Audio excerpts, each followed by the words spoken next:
report on the cloud. Let's go ahead and preemptively share the screen. Okay. So it's good to see you all here today. I hope you all had a wonderful week. It is Saturday, week 9, y'all. Isn't that crazy? Like next week, I have to say, hey, it's good to see you all here. Hope you all are having a wonderful week. It's week 10. Isn't that nuts?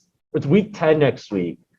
But it's been a really fun semester so far, y'all, and it's been really cool to see everyone grow and learn new painting techniques. And let's talk about Lightbox a little bit in a bit.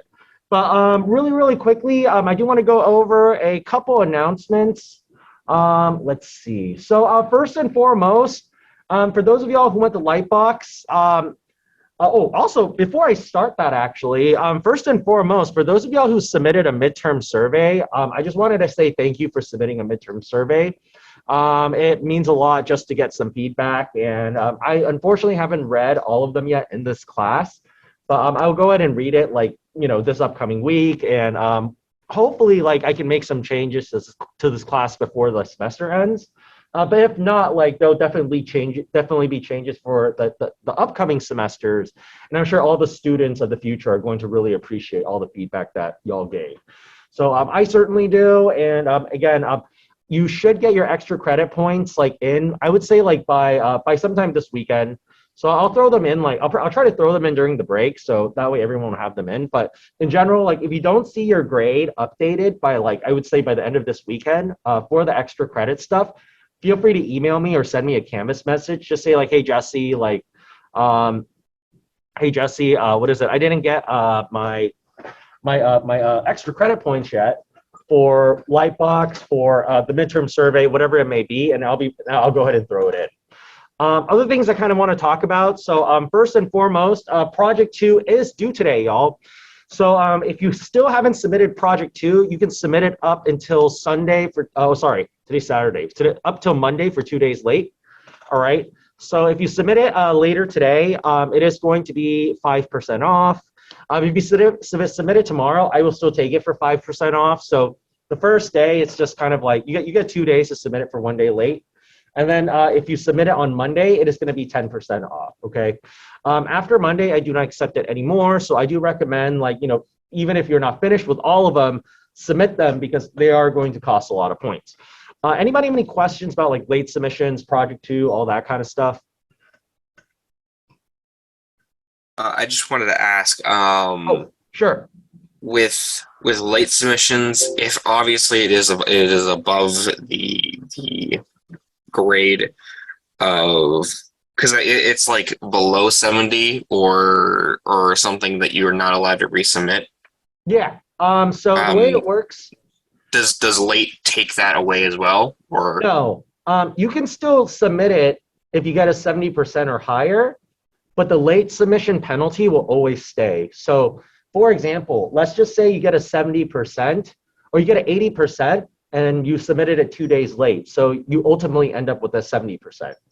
You could still resubmit that for a better grade, but if you get 100%, that'll turn into a 90%. So that penalty never goes away. Or 95 if it's 5%. Yeah. So it depends on how many days late you are. So yeah. So as long as if you are late, that late percent just stays no matter what. But if it is above a 70, you can still resubmit for a better grade. All right, that's fair. Thank you very much. My pleasure. My pleasure. All right. Other than that, before we talk about some of these other things, I just want to ask. First and foremost, I saw some of the emails y'all sent for Lightbox. I'm so sorry I haven't responded to them yet. This week has been the most busiest week for me. I had a wedding to go to. People were flying in from out of town. I also have 75 new projects I have to grade that just got submitted this week. And we have, well, thank goodness this class is not as big for grading wise, because it would have added on a lot more work. But I have these new projects that we're submitting today that I have to grade too.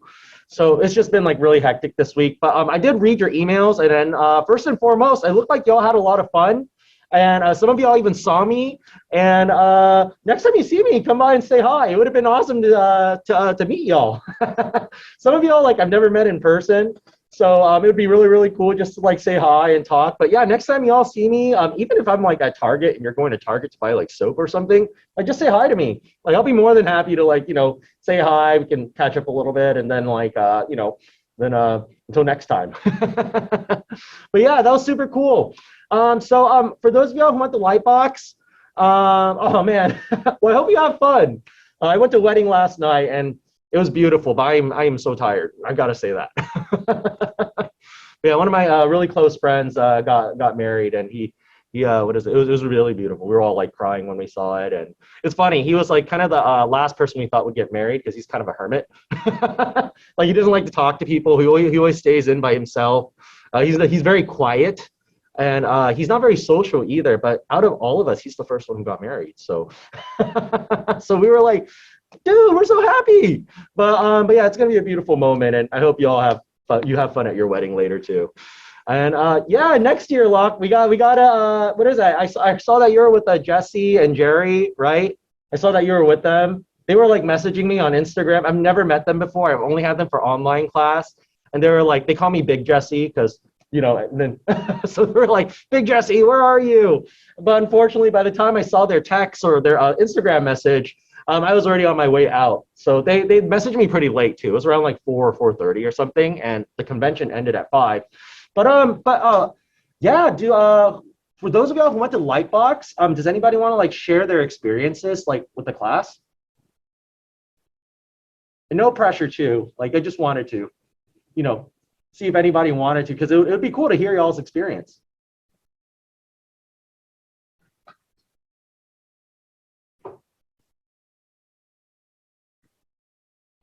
Did you want to share yours, Locke? Yeah, sure. Oh yeah? Oh, okay, cool. Yeah, we'd appreciate it. Yeah, how was your experience at Lightbox, man? It was a very interesting and humbling experience as well, because Uh-huh. you got to meet a lot of people, Uh-huh. and most of them pretty talented and so good. So when you see their work, it's just kind of like inspire you to do more and more and do better. Uh-huh. So I think that's pretty cool. The only thing I don't like about them is the space is too small, and I didn't have enough time to go from place to place. Oh man, I agree with that. Oh, me and my friends were talking about that too. Did you get to see any panels or get any like portfolio reviews? Oh yeah, I did. We got up so early because we stay in a hotel over there, so we Uh-huh. got there like 7 or 8 Uh-huh. a.m. to get in the line. So Dang. we did get some of the portfolio review. Uh-huh. Oh, that's cool. Who did you get a portfolio review from? I got two. The first one I got with Christopher Lotris, Uh-huh. and the second I got with Amanda Bell. Oh, cool. Awesome. Awesome. And what would Yeah. be like if you could give like the class like one tip, one takeaway, or something that you would do different about the portfolio reviews or Lightbox in general, like what would you tell them? Um, for most of the review, they really focus on the storytelling. So, Hmm. if you're trying to get into, try to reinforce the story in the works that you trying to do, Uh-huh. and just spend your time slowly on the works. Uh-huh. It's gonna be a lot better than rushing over things. Oh man. Oh, well, I agree with that. And yeah, it's crazy how much story can like affect the piece, y'all.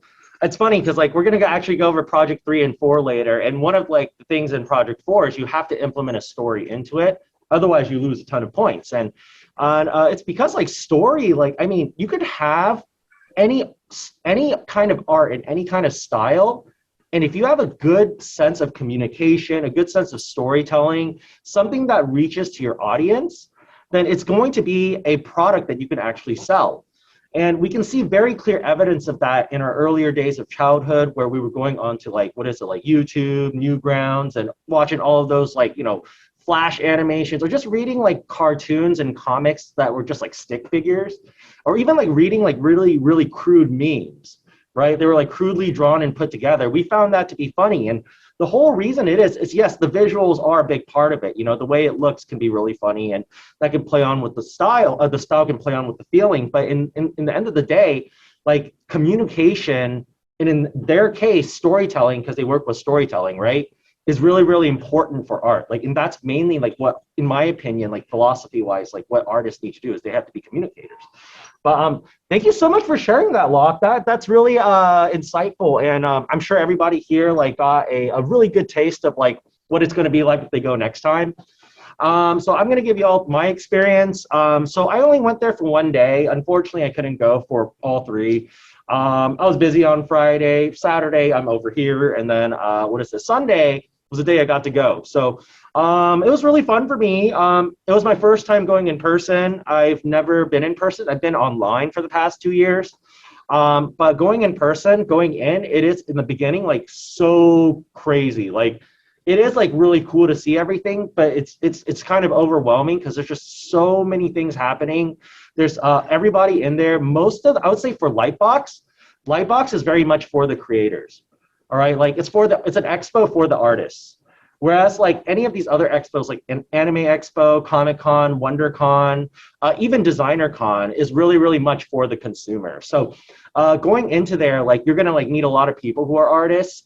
Everyone boothing was like I mean like in every single row, like every other person was probably somebody that you followed on like Instagram. And it was nuts. Like there's just one whole row. My friend, he's a guy who works at Riot, but he was hosting his own business there. He sat next to all of the Riot Slash artists. So Jeff Aninos was there, so that was super cool. There's a booth with Steven Silver. So if y'all don't know Steven Silver, he like he did a Danny Phantom, Kim Possible, Timmy Turner. Like he was like that's his style, you know. Who else was there? The guy who created Stitch from Lilo and Stitch. He was there. That was really cool, and he was selling his own work. Surprisingly, his stuff is very erotic, and like when you actually look at it, it's crazy because if you look at the style he draws like Stitch and all those characters in, you can definitely like see his own work in that. Where when you actually see his own personal work, it's like he uses those shapes but more erotically, and it's like very interesting. But yeah, I did not expect that. I thought they were just gonna be like pictures of like cute animals surfing with like people, you know. But that was really cool. I got to meet Tran Nguyen. She was really nice. Let me show you some of her work. Tran was one of my big art heroes back in the day, and like I've known about her for a really, really long time, and this was the first time I got to meet her. So this is some of Tran's work. And then let me go ahead and double share the screen just in case. Oh, what? Oh, yeah, they have that here. And they serve food, too. And they have like, I don't know if they serve food, but they have live music. So that's really cool. But yeah, this is some of Tran's stuff. So Tran does like a lot of like illustration, and she does a lot of like illustration for galleries. So you can say it's like fine arts illustration, but a lot of her work, because it is illustration, it's also used commercially. So it's used in like advertisements, even like magic cards. Like she recently got into like magic cards, so that was super cool. And we were talking about that. She does a lot of like gallery shows again. Honorably, like it was a huge honor, but I got to be a part of a show with her once. And I was talking to her about, I was like, hey, you know, like, I don't know if you remember, but you were at got into the Society of Illustrators show, and I was actually in the same show as you. And she was like, what? No way. And then we were just talking, and, you know, we were talking about that. And I was telling her how, like, you know, I really wanted to meet you because, like, I was always a big fan of your artwork. But unfortunately, like, you didn't show up to get your award, and you got Best in Show. And she was like, oh, yeah, I was so busy that, like, week, and there's so many things for me to do. But she was really, really wonderful. I wish I bought a print from her. I honestly was just being a really awkward person, and I was just way too starstruck. So I didn't even think about buying a print. You know, I was just the whole time in my head, I'm like, I can't ask something dumb. You know? But in the end of the day, she was super sweet, super nice. And next time I see her, I got to pick up a print from her. But other than that, like, a lot of Magic the Gathering artists were there, concept artists from the industry. A good thing to know, y'all, so there's a whole exhibit for like panels, one whole building for panels, one whole an exhibit hall for like all of like the artists, and then another hall. So there's like a second hall that's connected to the main hall. That's where they do all the recruiting or all of like the the portfolio review stuff. All right. And in that room, they just have different booths of portfolio reviewers from different companies, even from schools. So schools who are in search of students that wanted to join, students could go there and get a portfolio review to see, if it qualified for the school. And they can also ask questions too on what the school was about. So just good to know, I saw a bunch of students, they were holding, physical portfolios were not as popular. So most of them were carrying laptops or they were carrying iPads to do their portfolio reviews with. Now, I would say right now, I don't think portfolio reviews, I don't think physical portfolios are obsolete or anything. But I do think that if you are going to use a portfolio right now, the trend is going to be on the more digital side of stuff. So that's just good to know. And a lot of people were just showing their website too. So they would just go on the internet, show their website, or they'll open up a PDF and have their artwork in there and stuff. But it was a really fun experience. You get to meet a lot of your art heroes. Oh, I got to see James Gurney. That was super cool. He was just painting. Let's see. Other than that, though, I would say if I had to go back next year, now that I've been there once, and here's what I recommend for y'all. Is the first year you want to go in. I mean, if you're going to go in with a plan, that's probably it's good to go in with a plan. Okay. But if you're not really sure what to do, I would say the first year, just go there for one day and just kind of check it out. All right. If you are, and once you kind of check it out, there are a couple panels. There was a panel that was on portfolio reviews. And a lot of people I know, they went to the portfolio review panel this year, and then next year they're going to get a portfolio review. So that's kind of the plan I see a lot of people doing, but I highly recommend, check it out. If you want to get into digital art, digital narrative, storytelling, illustration for entertainment, or just Ross Tran was there too. That was really cool. But yeah, if you want to see people and how they, build their own business from the up using their art digitally. It was mostly digital work, but there was traditional stuff too. I highly recommend this convention, and it's not too pricey too. It's only it's $45, but that's not too bad. Anime Expo can be 80 to 100. But yeah, anybody have any questions about Lightbox, or anybody have any questions in general before we move on? We're good. Excellent. So for those of you who want to go to another convention, there's one I recommend that's coming up in November, and that's DesignerCon.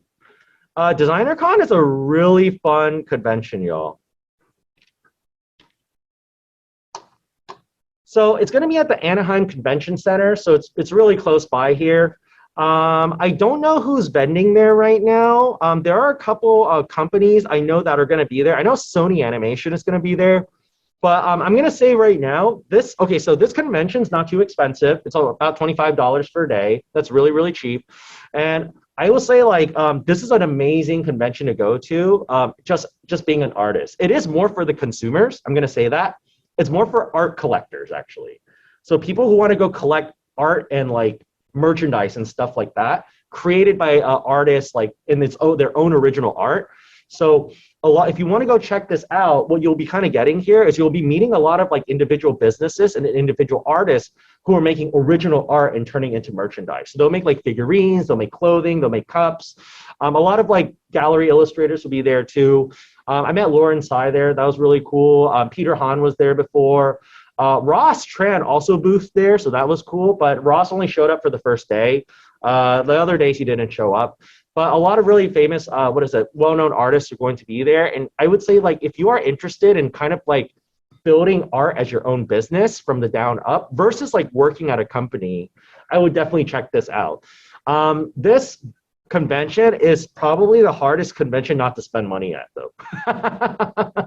Because everything is really cool. You're going to see something that you really like, and for me, I'm always okay, let's go. I always say, let's walk around. If I still want it, we'll go back and get it, But it's tough because you get to see figurines, you get to see toys, and you get to see clothing, prints, right? So a lot of cool stuff. But I highly recommend y'all check it out. And this is a really big venue, so if you're worried about it being cramped, this venue usually is not that cramped. But other than that, if y'all do have any extra questions, feel free to let me know. Otherwise, we'll go ahead and get started with our day. So yeah, I apologize for those of y'all who are waiting, but I did want to kind of talk about this. I do think like it's good for us to talk about Lightbox and our experiences, and hopefully, I know a lot of y'all here want to get into a field that is kind of within these areas. So it's just kind of good to know these things. So all right, so let's go over the announcements. I'll go over them super quick. We'll make them really simple. There's a new speed paint. I posted it. It should be under week 9. So if you go under week 9, wherever that is, you should see speed paint number 4. There we go. So you have 45 minutes to paint as much of this as you want, as you can, okay, and then try your best. So same as usual. Post it on the blog. And other than that, I would say, so this is your speed paint. Let's see. So today we're going to go over project 3 and 4, y'all. I'm going to introduce project 3, and we're going to get started on a new exercise today. And then project 4, I want to introduce to y'all early on so y'all can get started on it. All right. Next week, let's see.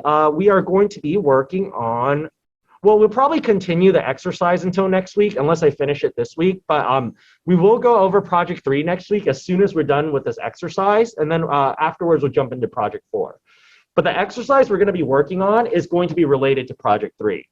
So for project 3, I mean, I'm going to show it to y'all anyways, but just to kind of hint it, I'm going to have y'all paint some props, but I already have the line work finished. All you got to do is the coloring part. So think about it as a coloring book, but yeah, we'll talk about that right now. Anybody have any questions about the announcements though, before we start talking about the, what is it? The assignments? We're good? Excellent, excellent. Okay. By the way, for the blog challenge, I'll be really honest. I've been trying to release them like right before class starts because some people keep doing the wrong extra credit on the wrong week. So I haven't typed in the actual blog challenge yet. So I'll give it that to y'all like after the break or something. But yeah, I'm super sorry. Like we were locked outside earlier, so I couldn't get in. And last night I got home really late because of the wedding. So I just haven't had time. But I'll type it in during the break and that'll be quick. Let's see. All right, so project 3, let's go over project 3. And for those of you that want to get yourselves like ready, you can download the week 9 exercises. It's going to be right here. So I'll go ahead and download that right now, just so I have that ready by the time I finish the project 3 instructions. So project 3 is pretty simple, y'all. I'm going to give y'all some line work, and I basically just want y'all to color it in. Okay, I'll show you a couple samples too. Let's see. So let's go to project 3 samples and then project 3 instructions.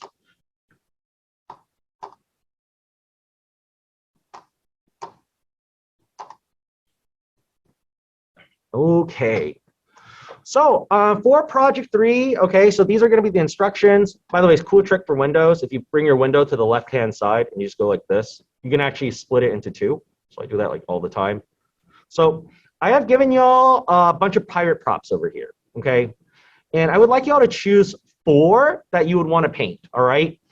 Now, you are required to choose one of the wood ones. You are required to do the coin one. The rest of them, you can choose on your own. So you have to choose between 2 of the woods. You have to do the coins, and then afterwards, the other 2 you can choose, all right? The easiest way for me to just kind of explain this without having to go through like all the details here is basically I'm going to give y'all a bunch of references and y'all are welcome to look up more references. Okay, but what I want y'all to do is I want y'all to color these in as if you were trying to color in a final rendering for these props. So the idea for this assignment is to utilize your references to actually recreate what this prop is going to look like with texture, color, lighting, and all that stuff. Does that kind of make sense, everyone? Yeah, awesome, awesome. So that's the easiest way that I can say it. So a total of 4 props. One of them has to be the wooden ones, okay? And then what is it? Yeah, one of them has to be the wooden ones. One of them has to be the coin, and the rest like you can choose on your own. Anybody have any questions so far before we talk about our what is it? I show you all some student samples. We're good. Oh, sorry about that's a typo. Just ignore that. I will I have to update the due dates still, so I apologize for that, y'all. These past 2 days have been like kind of crazy, but just ignore that for now. I will update that later. That is not supposed to be there. But any other questions? And I apologize again. We're good? Excellent, excellent. Okay. Let's see. So here's some student samples. Before I had them do all 6, but I want y'all to just do 4. So 2 of the wooden ones, one of the you have to do the coins. You have to choose one of the wooden ones to do, and then the other 2 you can choose on your own. So I guess the chest would count as the wooden one too.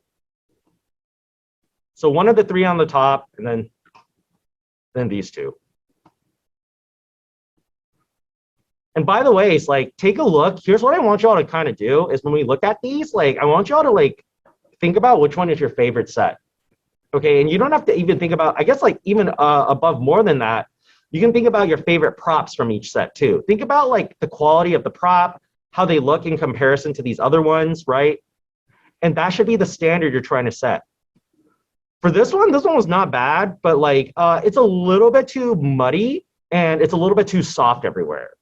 Over here, this one's pretty nice. The coins are kind of flat, but everything else is like pretty well done, except for like the wood over here. I think the wood's too flat here. This person had really nice texture. But then I feel like the colors are a little too saturated. You know, so there's little things about each one that make them like what they are and make them successful, but all of them have like a little bit of like, I don't know, there's like something that's still kind of off about them too.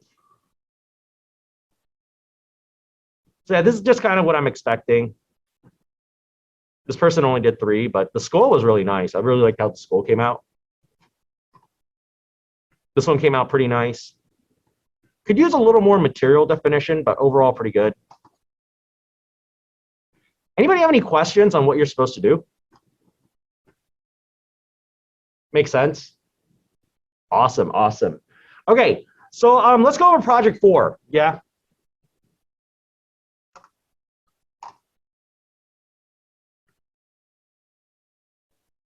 Let's see.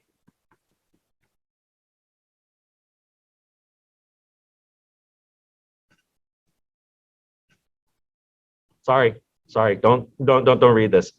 Technically it is due on week 17, but we are the very last day of the last week.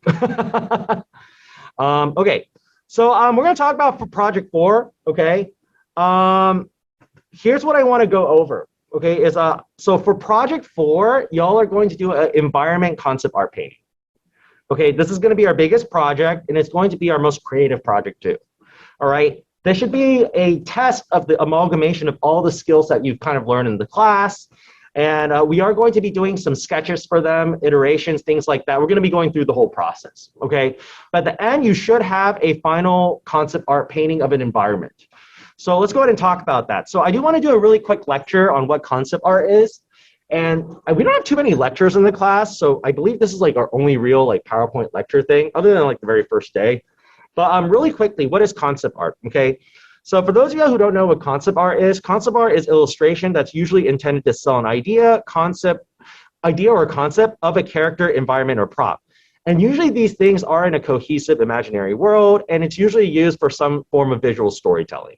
So if we don't need the visuals for it, then we probably don't need concept art. Art directors and concept artists will do tons of iterations and work together to come up with the perfect look, story, and feel. Okay, so a lot of times when you are working on concept art, you're probably going to work as a team with some other artists. All right, and you are going to be getting different like jobs to do for that, whether it be different things to draw or different tasks. Sometimes for concept artists, we don't even do concepting. Like we have to fix other people's concept art. And that's usually for entry-level concept artists. Whereas like for senior level concept artists, they're probably going to be doing like the big paintings or the big characters, the big props, right? Bigger jobs, okay? But there's a full spectrum of different jobs and tasks within the concept art field. But in general, you are going to be working on characters, environments, and props and designing them for a form of visual storytelling. Let's see, concept art is mostly sketching, okay, and coming up with iterations. So a lot of times, like people think of concept art as like, oh, as a concept artist, like my job is to make a really beautiful painting. And it's rather going to be of a character, prop, or environment. That's not the case, okay? Your job as a concept artist is to come up with ideas, all right? That's what concepting is, right? So most of the time, your job is just going to be just coming up with multiple iterations of different ideas of stuff. Okay, I would say if you think about concept art is more similar to how graphic design works than any of the other types of illustrations. Like in graphic design, when you're designing a logo, you come up with a bunch of really rough designs and you refine them down into more precise like designs that your client may want, right? It's the same for concept art. Like you're basically refining down your character, prop, or environment with different iterations of compositions, props, lighting, color, until you find the exact thing that you need for that exact moment and product. And the thing about doing iterations too is, for example, if I'm doing like an environment, I'm doing different color schemes, right? The different color schemes will allow my team to see how that area looks in different times of days, different moods, and all that stuff. So if we wanted to make a video game where there is maybe like a time cycle and we have different times of day, right? We would have all those things over there. So that's what we are as concept artists, is to come up with these ideas so that they can use it for whatever they need for that specific product. Anybody have any like questions so far? We're good? Awesome. Okay. So well-crafted concept should tell us everything about the idea and its story through the way it's designed and composed to look. So let's take a look at some of these different types of concept art. So for concept art, I like to categorize them into three like big categories. So that's going to be character, environment, and prop design. There's also subcategories like mech design, vehicle design, creature design, all that kind of stuff. But in general, like these are kind of the big three, and the rest just kind of go under there. All right. So let's kind of talk about what each of these are. So everybody knows what a character is, right? So you're basically designing like a creature or a person or a being that is going to be in there that we like follow or see or meet, right? And you're going to be designing their personality, their looks, and all that kind of stuff. For environments, it's going to be a setting, okay? So you're going to, create a setting, a background, along with the story, culture, and elements there. And then for prop design, that's going to be designing objects for that world, all right? Now, out of all three of these, the most important one to do, and this is the one that I would work the hardest in, okay? I don't care if you want to be a character designer or environment designer, okay? You have to do prop, okay? Prop is necessary for all of them. For example, let's just say I wanted y'all to design like a knight, okay? When you design a knight, what props do they have? They have the armor, they have the sword, they have the shield, they have the helmet, they have the gauntlets, right? They have the boots, like they have a whole bunch of things that we have to design. Those are all props that go on the character, right? So whereas for like settings, like background, or not even, I don't want to use the word backgrounds, environments, okay? For environments and stuff, like we have tons of things. Like for example, in our classroom, we have Cintiqs, right? We have like boxes, we have chairs, we have tables. Outside, like buildings are considered a prop. They're just a bigger prop, right? And whatever goes on the building, like if there's like lanterns hanging or if there's like little booths, like those are all props that need to be designed with the building too. Okay, no matter what, prop design is always going to be in all of those designs. So you have to learn how to design props. It's like the base fundamental of being like a concept artist. Anybody have any questions about that? We're good? Awesome. Let's see what time it is real quick. Oh, 9:44. Okay. So these are some different examples of character design. So as a character designer, you're going to design like the front view, the back view, all of the little ornaments that go on there, the little designs, right? This is a more sketchier, but still pretty finalized look. Now over here, and you can see we have different iterations for these ornaments too. So they can be changed and swapped depending on if the designer or like the team wants to do that. As a concept artist, sometimes you'll be working on final renders. So this is considered a final render over here. And this is just more for like display. So when we see the character, we know exactly who they are, what they're like, what their finished look is going to be like in the game or in the illustrations, right? And these in general are a little bit more on the anime style. Now over here, we have visual development / concept art, and we can see like this is for the Loud House. For this character over here, I guess her name is Haki, right? She has a turnaround. So as a concept artist / visual developer, you're going to be doing turnarounds, right? You're going to be doing different expressions, poses, all that kind of stuff.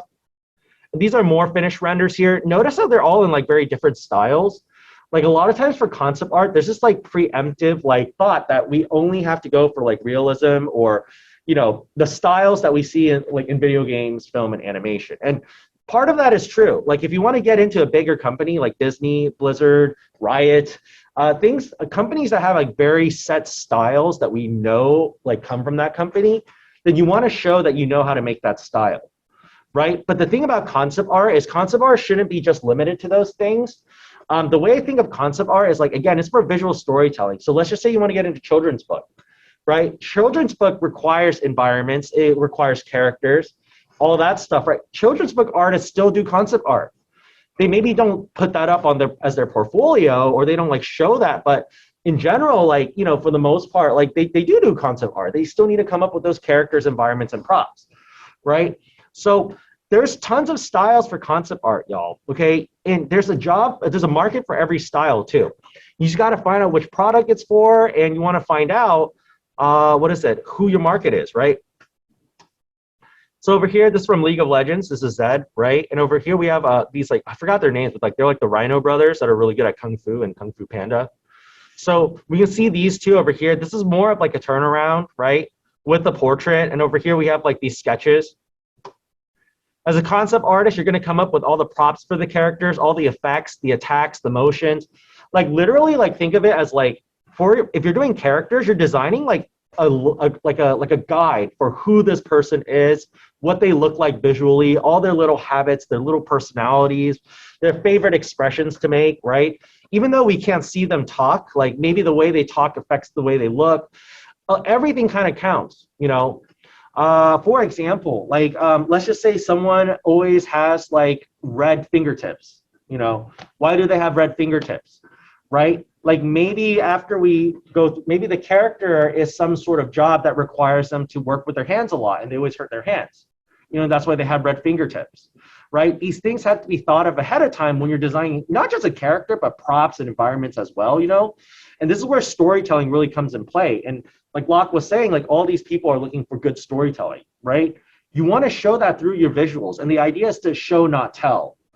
But as a concept artist, sometimes you will have notes and stuff just because like, for concept art, because we are making guides for other people to use, most of the time these sheets that we make, like for example, this Riot sheet, like this League of Legends sheet for like Echo, right? These things are going to go to the 3D modelers, storyboard artists, animators, so that when they draw this character, they have something to look at and reference. Does that kind of make sense, everyone? Sorry. I'm mixing up my words. Awesome. We're good? Nice. Okay. So here's some samples of iterations for concept art. So you can see different silhouettes. Now, as a concept artist, when you are coming up with iterations, you always want to start from general to specific. So for characters, they tend to start with silhouettes or portrait sketches. And what they do is they refine them down by adding more detail with the body and eventually like picking one that they really, really like and then altering it a little bit more or refining it a little bit more. So you can see like these ones, like they don't really have the face and stuff as like rendered out, but over here we get a better sense of like character in a more like intimate setting. Like we can see the expression, we can kind of get a feel of who they are. Over here it's like a lot rougher, and over here it's just basically like the bare bones first. More samples here. So these are more finished samples. Like this is where like you finish actually designing the character, but now you want to design different iterations for how they look in certain expressions. So you can see like they really think of everything. And the nice thing too is, by the way, it's like, so I get this a lot because, I get this a lot in this specific project, okay? And I want to talk about it now. And it's always, people are always like, hey, okay, so first and foremost, I always get some people who do the iterations after they're done with the project, okay? That's really counterproductive, okay? Not completely counterproductive, but it is mostly counterproductive, all right? Like if y'all are going to be doing iterations, that should be the first thing you do. So you can choose the best and then make iterations of that iteration and then choose the best. And then, you know, you narrow down, right? So you can start with like line work or graphic, like a big graphic composition. Then you can do like a lighting with values. Then you can jump in and refine it. Then you can do color scheme, right? And you want to basically narrow down kind of as I guess like an upside down pyramid or like a normal pyramid. And eventually when you reach that tip or that point where it's the smallest part, that's where you have your color set, you have your lighting set, you have your props designed, and you're ready to pretty much start a final using that thumbnail based off of all the other iterations you made to improve that, okay? But some people, I get them always doing this, and they're just like, oh, I'm going to do the iterations later. Okay. Now, I would recommend not to do that first. So start with your iterations. The reason why I'm releasing this project early is so that y'all can work on iterations before we finish project 3. So that way, when we get started, when y'all are done with project 3, you'll have iterations ready, and you can just get started on project 4. Okay. Now, I also want to talk about this situation. So I get some students who are like, hey, I'm going to do the iterate. I already finished my project, and I have a couple iterations I didn't do, but it seems counterproductive for me to do those iterations, so I'm not going to do them. You know, that's a little counterproductive too. Anybody know why?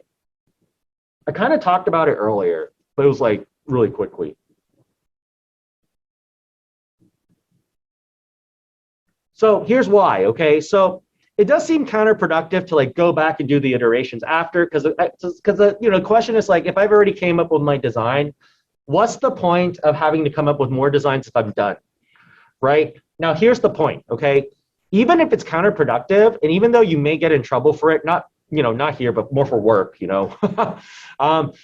what is good about doing your iterations anyways is even if you finish your thing, you want to have iterations, because what if your team doesn't like the one that you have or any of your other iterations? So you want to have more iterations so that they can go back and say like, hey, we see you finished your piece already, but thumbnail 5 has a more interesting silhouette for their focal point. So we were wondering if you could implement that into your current finished one. Even though it's going to be a lot of fixing, like it's way better to have that idea already set so you can just go ahead and fix it versus like not having it at all and scrambling to figure out how to solve the problem. Does that kind of make sense, everyone? So you want to display these iterations so that people already have things, so your team already has things to look at and they can go back and pick and choose and fix.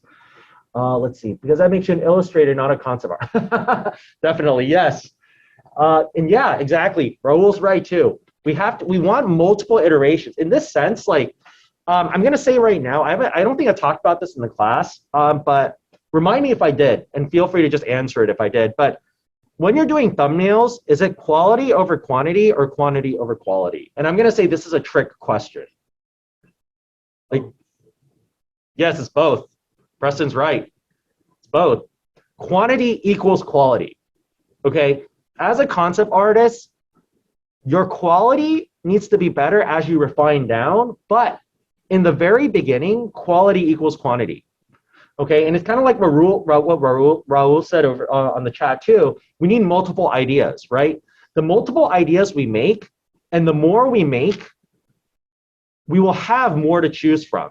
Okay, there's a book I read. I can't remember the book, but I read it a while back. But basically, they were talking about how many ideas does it take to make an original piece, like a piece that like most people have never seen before, never touched on before.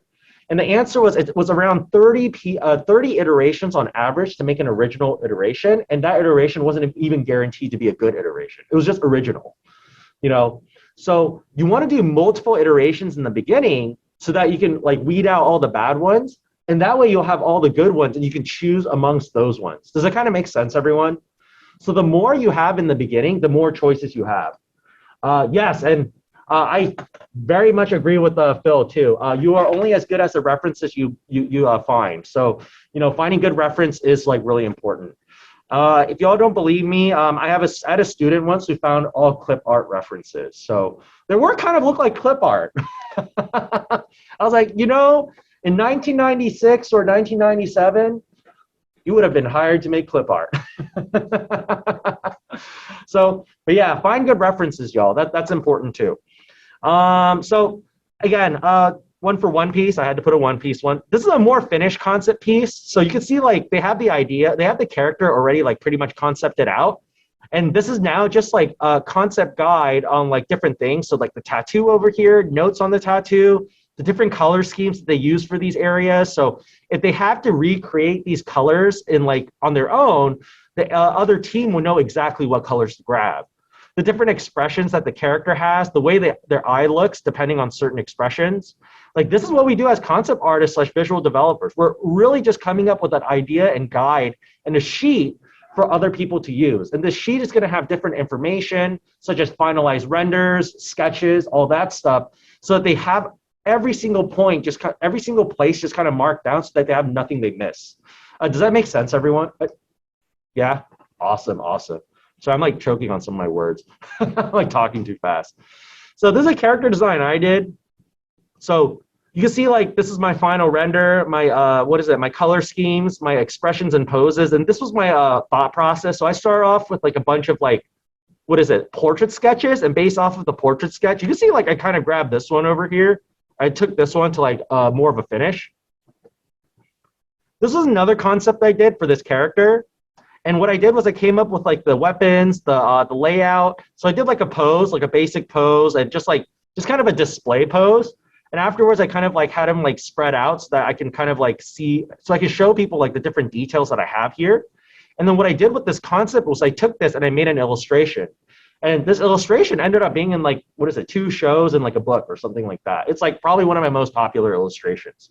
So concept work, y'all, isn't just limited to video games, animation, and film. Like anytime you need a character, environment, or prop for a story, even if you're just doing a painting, like you could do concept work for that painting. But as a concept artist, your job is to figure out all the storytelling, the details, the visual look, so that when you do use it, it is easy for you to just reference off of that and know exactly what to design and draw out and paint out. Anybody have any questions about character design? No? And then the rest of them, we're not going to take as long as, because like I've already talked a lot about concept art, but this is kind of what environment concept art looks like. So these are finished renders. For environments and even for characters, I would recommend y'all, like for those of y'all who want to work at a AAA company like Disney, Warner Brothers, Riot, Blizzard, I don't know, Lionsgate for like films, Naughty Dog, right? I highly recommend learn some 3D, okay? You don't need to know a lot of 3D actually, okay? As a concept artist and visual developer, all you need to know is how to set a light in your 3D space and how to block in using primitive shapes. Because what you can do is you can block in with primitive shapes and then paint over them.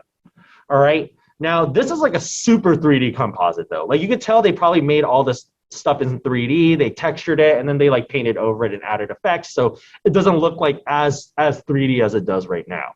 It doesn't look as 3D as it did before. Sorry. These are more samples here. So this one's more painterly. Over here, this is what we call matte painting. Anybody here not know what a matte painting is? So okay. I don't. You don't? Okay, so let's go over what a matte painting is really quick. So matte painting is more of a film technique, although like you could see it a lot in you can see it in some video games that have more realistic stuff too. But it's kind of like photo bash painting.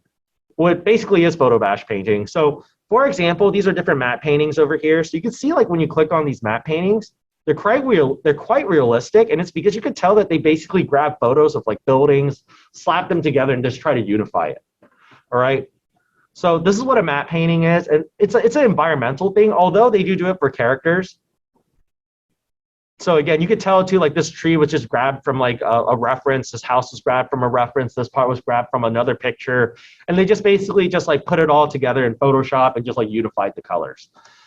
Now this is a really, This is a really good skill to learn how to do, especially if you want to get into film, y'all. You can really tell with this one. And matte paintings are not just limited to, photos. You could also use 3D modeling in there too. So a lot of matte paintings will also utilize 3D models in addition to photos to create their concept work. Now, I'm going to say this right now, okay? No photo bashing for the assignment, okay? Here's why. I have nothing against it as a technique, okay? I think it's fine. If you want to learn how to do it, that's fine. But this is a digital painting class, not a matte painting class. So I want y'all to hand paint your stuff. I'm okay with photo texturing, okay? And I will show y'all, like, I'm okay with photo texturing. So what that is like basically we can grab like certain textures. Like for example, like if I type in like, I don't know, art table mess texture. And then I wanted to grab like, what is this? Is this Bing? Oh yeah, it is Bing, no wonder. Okay, let's do beef stroganoff. So if I wanted to grab texture for like zombie skin, I could like grab this section over here, slap it over like part of the face, and it's gonna look all nasty. Does that make sense, y'all? Right? I'm okay if y'all want to do that. That's fine. But what I don't want y'all to do is be like, I don't feel like painting a castle, so I'm just gonna find a castle, copy and paste it in, and erase the background. That's not what I want. Okay? If I do catch you doing that, there's going to be points taken off. Okay? I do want y'all to paint these things, and one of the reasons why I don't want y'all to matte paint for this is because I allowed it for one semester, and everybody was pretty lazy about it. So almost everyone did a matte painting, and I would say like 80% of the matte paintings were terrible. They weren't unified. It was very obviously copy pasted. There are parts that were erased that weren't supposed to be erased. Part of being a good matte painter too is learning how to paint over your paintings so they look like paintings. All right. And a lot of people didn't know how to do that very well. In addition to that, for those of them that did do it well, the few people, part of the people who did it really well, they did it well, but they didn't know how to paint. They just knew how to trace over with paint. Does that make sense, y'all? I want y'all to know how to actually paint. Like, if you were just thrown into a setting and they're like, hey, paint me a house, I want y'all to have a process for that, okay? So no matte painting, all right? I feel like if you learn how to matte paint too early, it's one of those things where it destroys your skill because you start getting used to doing it that way and you forget to do the fundamentals. All right, does it kind of make sense, everyone? Yeah. If you don't believe me, I on firsthand experienced that. Like as a painter, I learned about matte painting when I was in 12th grade. So right before college. And for a little bit, all I did was matte paint. And when I jumped back into real painting, I had no idea how to do it anymore. I had no sense of perspective. I had no sense of value and atmosphere. I had no sense of value grouping.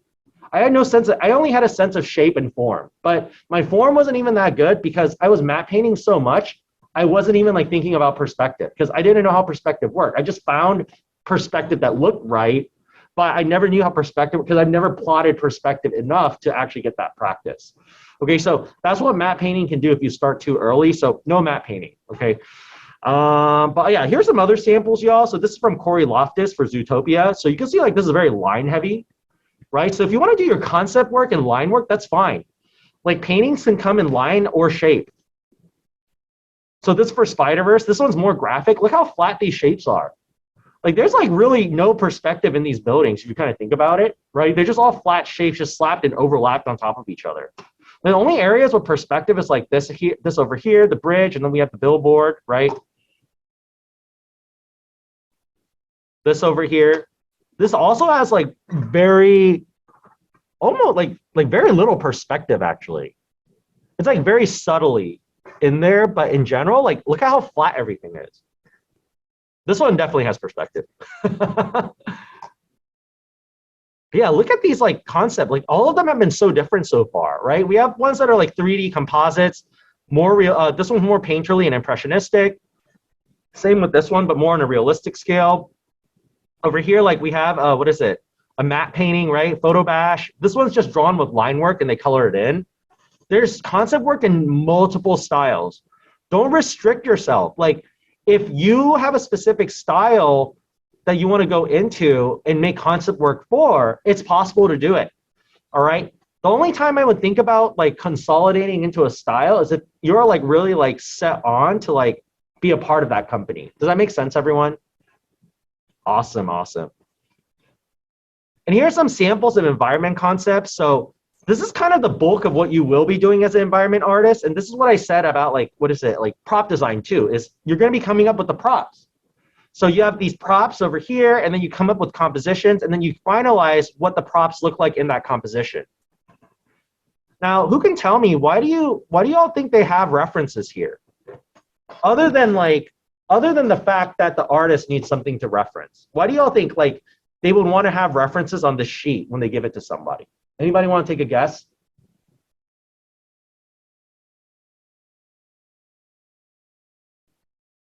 Well, let's just say, well, let me ask you all this. Is this sketch is a pretty nice sketch, okay? But is it like the cleanest sketch that in the world? No, right? It's a little rougher, right? It's clean, but it's not like polished, right? So if I had to give this to somebody else to work on, some of the parts might confuse them. This is where the references come in play. Because you have references here that are very similar to what are down here, the person you pass this sheet on to can utilize these references to keep everything consistent. And if they have to refine stuff, they at least know what you're trying to go for. Does that make sense, everyone? So as a concept artist, you're really just creating a guide and the concepts and ideas and even the finalized, and when I say finalized work, that's just part of creating the idea too, right? You're really just creating a guide in the ideas for things that can be used later visually, okay? So different focal or different prop designs again. So again, design your props, y'all, okay?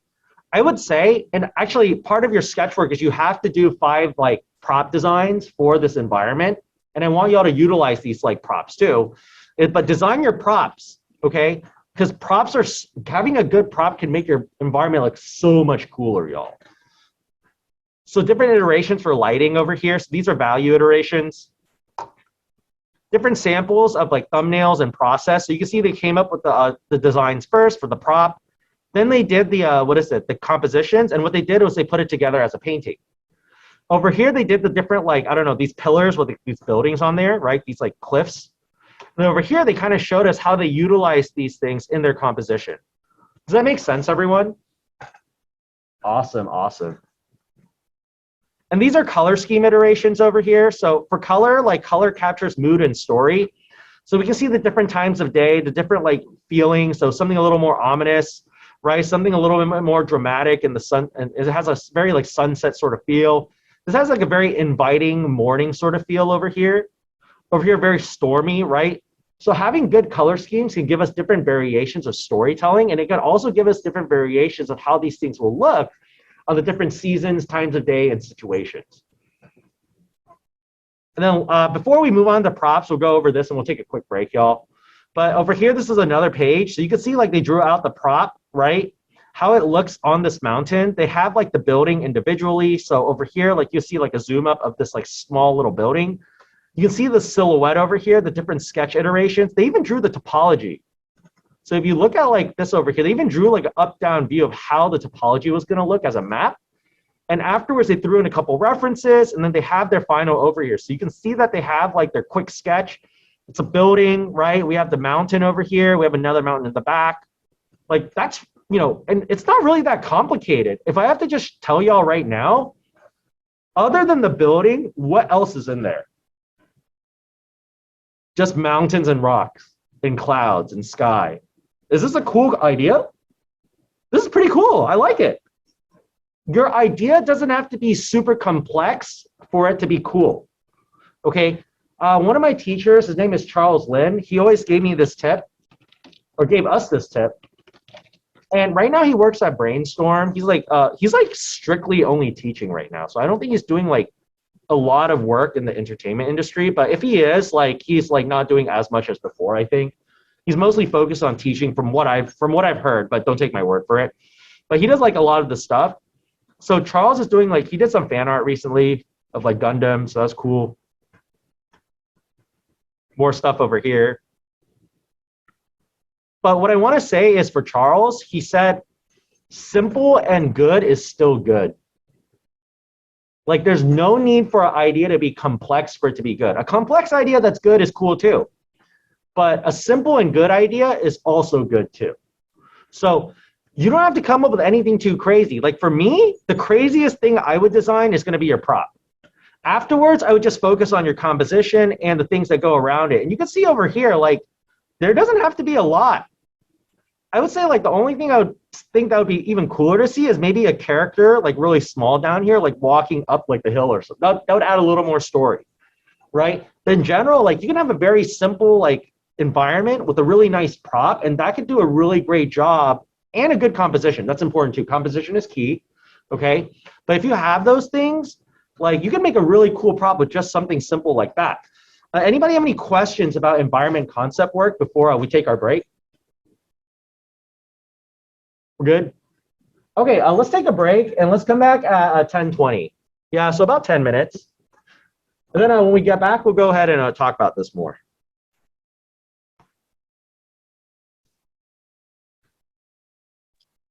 This is definitely going to be an interesting assignment.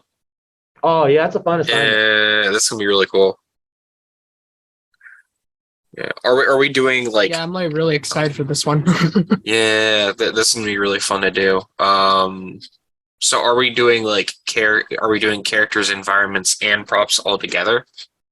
Oh no, Or y'all are just focusing on environments, but environments? this is just a Okay. concept art lecture that'll lead into the project instructions. If because in digital drawing we're going to do in a project that's going to be making a character, Uh-huh.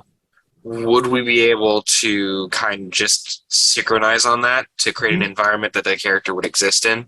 I would recommend that actually. Then you can And submit those two together as a package in your website and show like, hey, I came up with the character for this environment, and then that kind of jumpstarts a project that y'all could work on. So I would recommend it. Yeah, if y'all, for those of y'all in my digital drawing class, if you want to synchronize your character project with this environment, go for it. Like that's a great idea.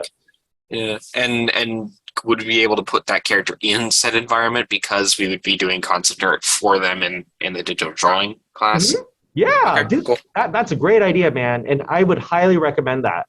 I All would right. say like for your portfolios, y'all, it's stronger to show on your website a package of like concepts in a cohesive like project versus like just individual concepts of random characters. So I don't know if that makes sense, but like what I'm saying, like you can still have individual characters and environments and concept work for it, but companies love it. Like for example, that is what 300K. That is insane. I have what? Can I sell three of them for like 200K? I don't know. I mean, I want 300K. What? Wait, do they not? Did they stop selling them? Okay. Sorry. Let me before I stop. Let me finish this up. Talking. Oh yeah. Okay. Uh, Art Center, Entertainment, Design, Portfolio. So they use that Art Center a lot, y'all. But I would take advantage of it like anywhere you are, regardless of which school you're at. But let's see. So I recommend doing like packages. So if you are like thinking about doing a portfolio, like try not to just have like individual character. I mean, you can, but it's better to just have like a package deal. And for this person, they made up their own story, like the Sand Dragon. Well, I don't know if this is their own story, but this is called the Sand Dragon. And you can see like they came up with like the characters over here, the storytelling, things like that. Like this is like way better to show as a portfolio than just having like individual characters and individual props and have them not cohesive to anything. And I'll go ahead and throw this up on what is it? On the chat. And for those of y'all who want to look at more of this stuff, just go on Google and type in like Art Center and Entertainment Design Portfolio. And you'll be able to find tons of stuff like this. But yeah, look at the references here: canyons, cave houses, Arabian architecture, different concepts, compositions. I think if you want to study how to do concept art, look at these portfolios. Like this is like what you want to have like when you graduate, and this is like what you want to show to your like recruiters. Like this is like the best thing to show to your recruiters and people looking at your portfolio, because it's just like you know how to concept. Like yeah, some of these like have weird perspective and lighting and stuff, but it doesn't bother me. I still can like the top part here looks like super weird to me. I'm just gonna be honest. Okay, this whole rendering over here looks kind of weird. There's no sense of light. Like I don't know where the light's coming from, but I don't care. This is cool. If I was a 3D modeler, that doesn't bother me. I can still make this. That's the important part. That's just proof that like yes, you need to have your fundamentals, but enough so that you make sure that things are readable, right? Okay, let me look up the McDonald's thing.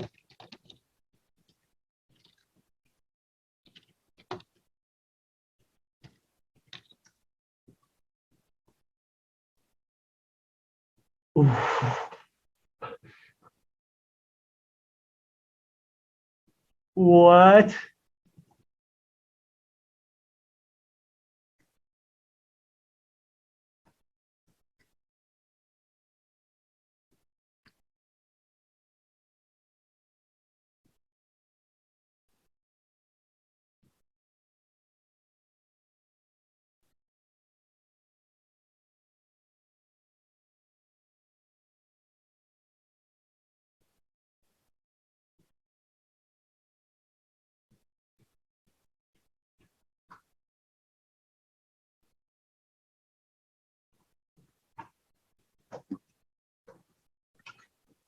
All right, it is a 10:20, so let's go ahead and continue. Let's see. All right, so let's go over prop design really quick. So for prop design,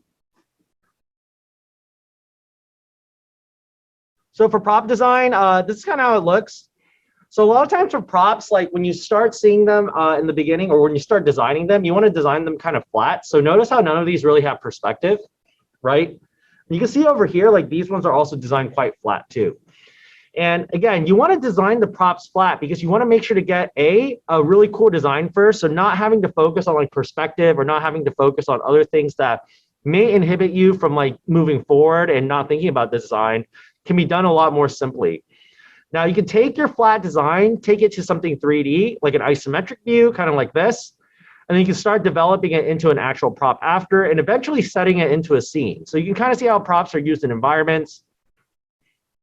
So another process here. So we have our graphic design, we have our line work and details, and then we have a finished piece. That's a kind of a big jump, but it worked. More prop design. So this is a whole like prop layout over here, a whole prop sheet. So that way, if we are giving it to like the person who has to make these props, they'll know what it's supposed to look like. Now, these are even more developed out layouts. So if you kind of look at these over here, like we have this like layout of this like, what is it, this building structure. And over here, they design all the props down to like how the building looks like on the inside, the way it works, the little elevator, the entrance, all that kind of stuff. So as a prop designer, even if you're going like full on props, right? Or even if you're doing environments and stuff, you have to think about just about everything. Now over here, we can see like, this is the final rendering, a flat one though. And we have the sketches over here and we have the details of the zombies, what they're inspired by. And we even have like the little ornament designs over here. So that way, when the artists have to go in and actually make these things, they know how to actually design these out. More props over here. So you can see like we have flats and then we have like renders. Well, this is a pretty detailed for like rough sketches. More props from Shaolin Showdown. So this is like complete line work. Line work is really important, y'all. I would recommend y'all like for your portfolios, like have like a page of like, don't be afraid to have like your environment as line work for one of the pages, or don't be afraid to have like your props as line work for one of the pages too. As an entry-level concept artist, I'm just gonna say right now, like most of the jobs that you're going to get are going to be like in the beginning, they're gonna range from like props and concepts that are not very important to like just like I wouldn't call it like busy work, but like it's like semi-gruntish work. Like for example, like you have to think about it this way too. Like if there's a really important prop or a really important task, is it better to ask the senior level artist to do it with more reputation and we know that they'll most likely get stuff done versus someone we just hired and know nothing about, right? Like, so you have to build up your reputation in the company, and that's how you get bigger projects because reliability is really important. Okay, your boss and the team would much rather work with a medium quality person who's very reliable and can grow than a very high skilled person who is toxic and unreliable. All right, but at the end of the day, like I would recommend showing line work in your portfolio because it shows strong fundamentals in your form and drawing. Okay, and that's something that they're going to look for a lot when you're concepting. Anybody have any questions on props before we talk about the assignment? We're good? Okay, awesome. So project 4, okay. So for project 4, students will create a finished rendered environment concept along with the pages for its iterations, sketches, and references. All right. Adobe Photoshop is the program that we'll be using. That's the program I'll be demoing in too, but I'll say if you want to take your assignment to other programs to do certain effects, I'm okay with that. I know sometimes like some people really like some of the effects that they have in like Clip Studio. But generally, I will be working in Photoshop and I will be teaching Photoshop techniques. So just wanted to give you all that heads up. The image size, so I'll take an image size anywhere in between 8 by 8 inches. So that's a box to 8.5 by 11, I mean 8 by 16 inches. Okay, so that's going to be a 1:2 ratio. All right. I will also accept 11 by 17 because that's standard poster size. Okay. Now, the reason why I accept 8:16 is because a 1:2 ratio is also the standard for film widescreen. So if you do want something that's kind of more set for film, like animation or movies and things like that, then maybe you can go for a 1:2 ratio. Okay, I want it at 300 dpi, and you can do your piece vertically or horizontal orientation. So portrait or landscape orientation are both okay. Anybody have any questions? We're good? Okay. And stylization is welcome, but no photo bashing. So I already mentioned that before. Photo texturing is fine. So I'll show you how we photo texture for, for project 3 actually. So I'll show you all some photo texturing techniques. And I'll show you how I photo texture with my own paintings. So I'll show you how I do that. But what I do want to talk about really quickly though is how many of y'all have no idea when I say this? How many of y'all know what AIR is? Anybody know what AIR is? Anybody online seen AIR before? Yeah, I do. You just made some last. Oh, nice, cool, awesome.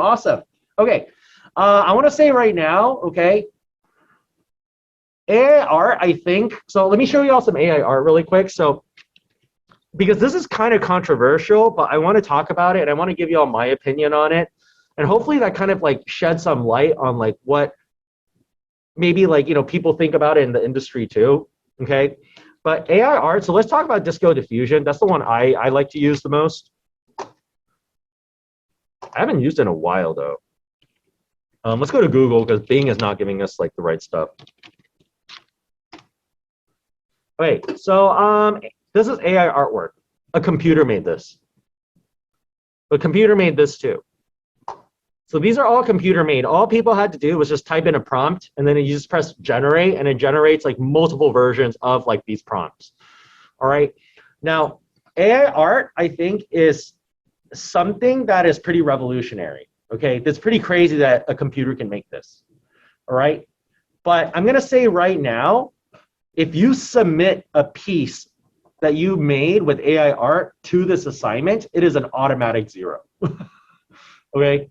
I don't want anybody typing in a prompt and then just submitting that prompt or whatever comes out of it. That's not painting. All right. I am also not okay with people just generating the art and just stealing the designs. Okay, like for example, like y'all see how like some of this is kind of abstract, right? Like it doesn't really make sense. I can go ahead and make sense of it in my painting later. But here's the issue that I have with it. Okay, now for a work setting, if that's what they're looking for, that's totally fine. Okay, if you work for a company and that's what they want, that's fine. Okay, but this is a digital painting class and I'm teaching you how to do concept art. Part of doing concept art is coming up with ideas, and part of having good ideas is doing the research. Okay, if you don't know why Gothic cathedrals have spines and arches or flying butlers or things like that, right? Like if you don't know why and how they utilize those things in your design, then you're not the one designing it. It's the computer designing it. Okay. Now I'm okay if you want to use AI artwork for color references, or if you just need like a jump start to your like inspiration. All right. But I am not okay with people taking the idea the AI artwork made and also just submitting the AI artwork. Does that kind of make sense, everyone? Yeah. Ooh, I'm gonna see. You made this one last night? Ooh, that's cool. Use Midjourney, huh? This looks like very Midjourney-ish. But yeah, I agree with Raul. I think AI art is really nice for texturing though. Like a lot of times what I'll do is I'll find these like really brushy pieces, or I'll make really brushy pieces. And what I'll do is I'll like use the brushier parts of the painting and I'll slap it on. I'll be like, oh, this is like amazing like texture to make it look like more impressionistic. Does that kind of make sense, y'all? Right? Yeah, Midjourney is great. I think Midjourney is actually the most powerful one if I had to like compare. But but basically that's what I want to talk about with y'all is no AI art in terms of submissions and no AI art in terms of stealing their design. If you want to use it for color schemes, I'm fine with that. If you want to use it for references, like again, like just make sure you're not stealing the design. Like if you slap on AI art and you just like basically just copy the whole thing, but like you like redrew it out, that's not you designing it. You all still have to submit your research. You also have to submit your like, you also have to submit your sketches. So I do expect this to be original work. Does that kind of make sense, everyone? Anybody have any questions about that? Like literally the only thing I'm okay with y'all using this for, like, I'm okay with y'all using these for references, but I shouldn't look at the AI art and then look at your art and be like, okay, it's obvious that they stole from this, you know? Let's see. I will say AI art's pretty nice for making compositions though. Sometimes like what I'll do is if I'm having trouble thinking like different compositions, I'll make some pieces and I'll look at the compositions and I'll like re-add my own props in these compositions. And that could be a really cool way to use it too. Let's see. All right. So these are the two options that y'all have, okay? So for this assignment, I've given y'all two options on how you can work your sketches, okay? So you're rather gonna go with option 1 or option 2, but at the end of the day, y'all still have to submit a final environment. Does that kind of make sense, y'all?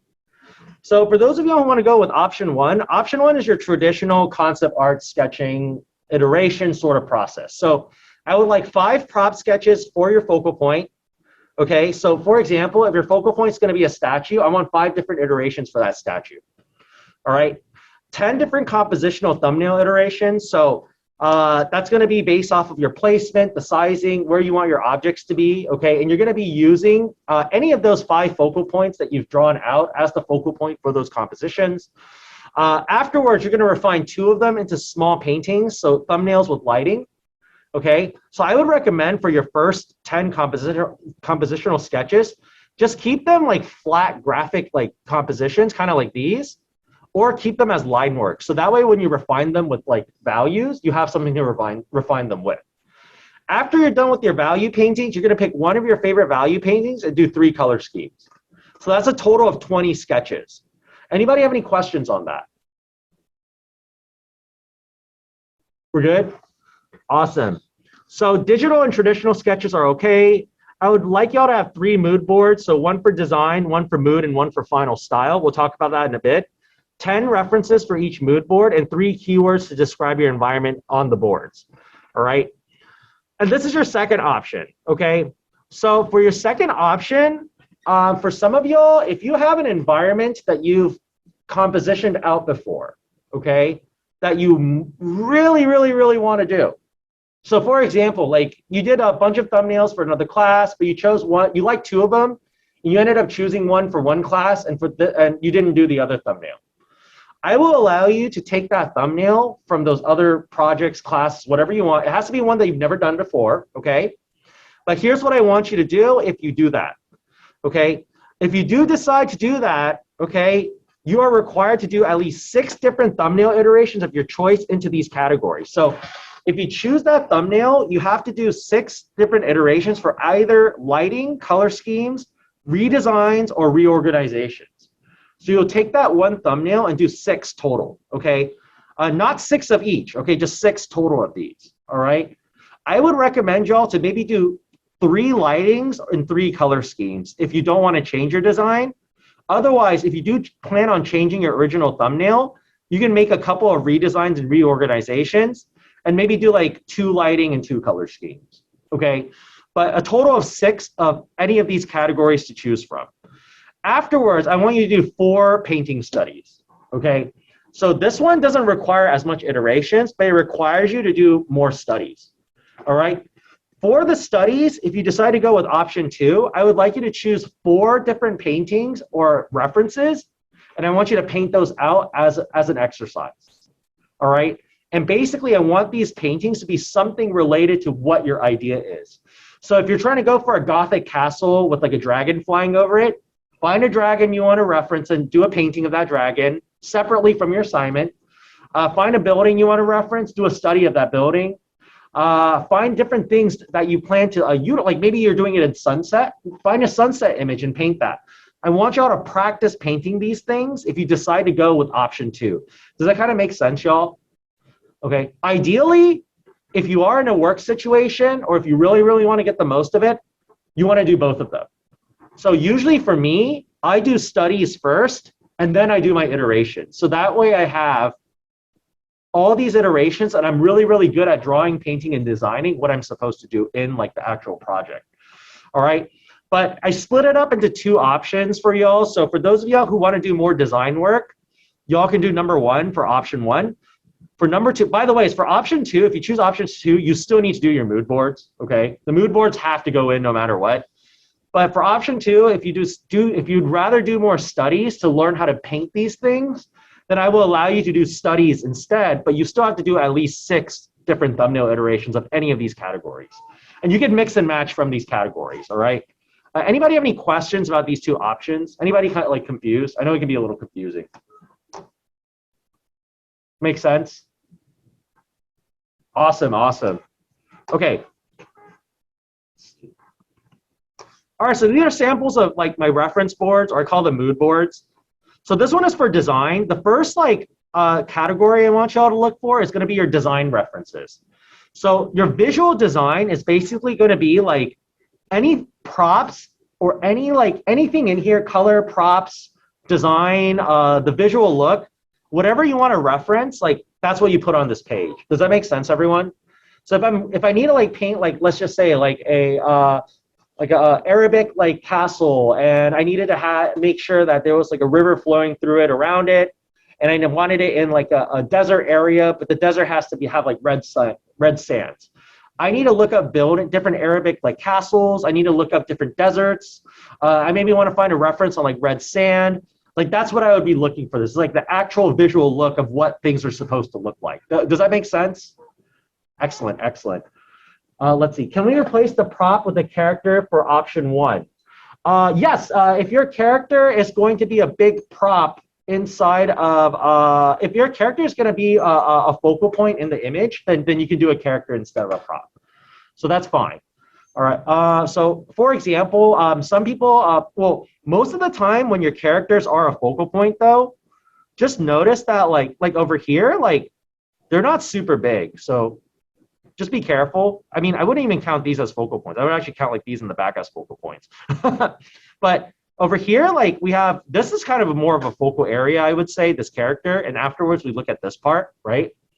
Like over here, the character is pretty small. So just be mindful. I would say like if you are going to do a character that's like really small and you're going to have like something next to it, kind of as like an eye catcher, then maybe design out the eye catcher with the character. Does that kind of make sense, y'all? So something that draws your eye into there. But yeah, a character is fine if that's your focal point, but 5 idea sketches. That's a good question. Let's see. So this is going to be for mood. So the second reference board I want y'all to make is for mood. Okay. For mood, I just want y'all to find color schemes that you want to use. Okay, that's what mood is. Like, how do you want this piece to feel when we look at it? Does that make sense, everyone? So color scheme, values, lighting. That's what I would look for this one. And last but not least is your final style. Your final style is basically going to be like the style you plan to do this painting in. Okay?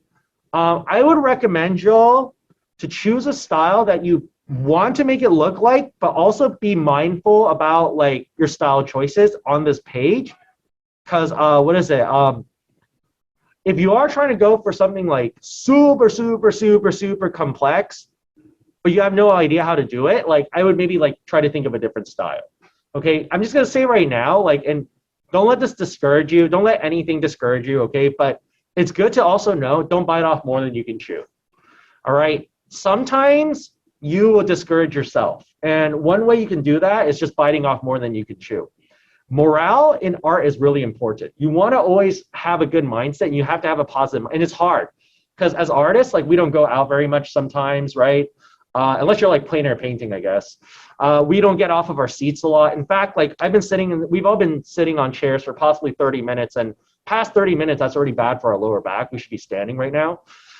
We don't get a lot of exercise, or sometimes, we don't get to go out too much sometimes. Sometimes we're cooped into our own room and we can't really do much, okay? And if we're doing our own art and that's the only thing we're focusing on, and that starts to like suck, and we start to think it sucks, that's going to make us not want to do it anymore.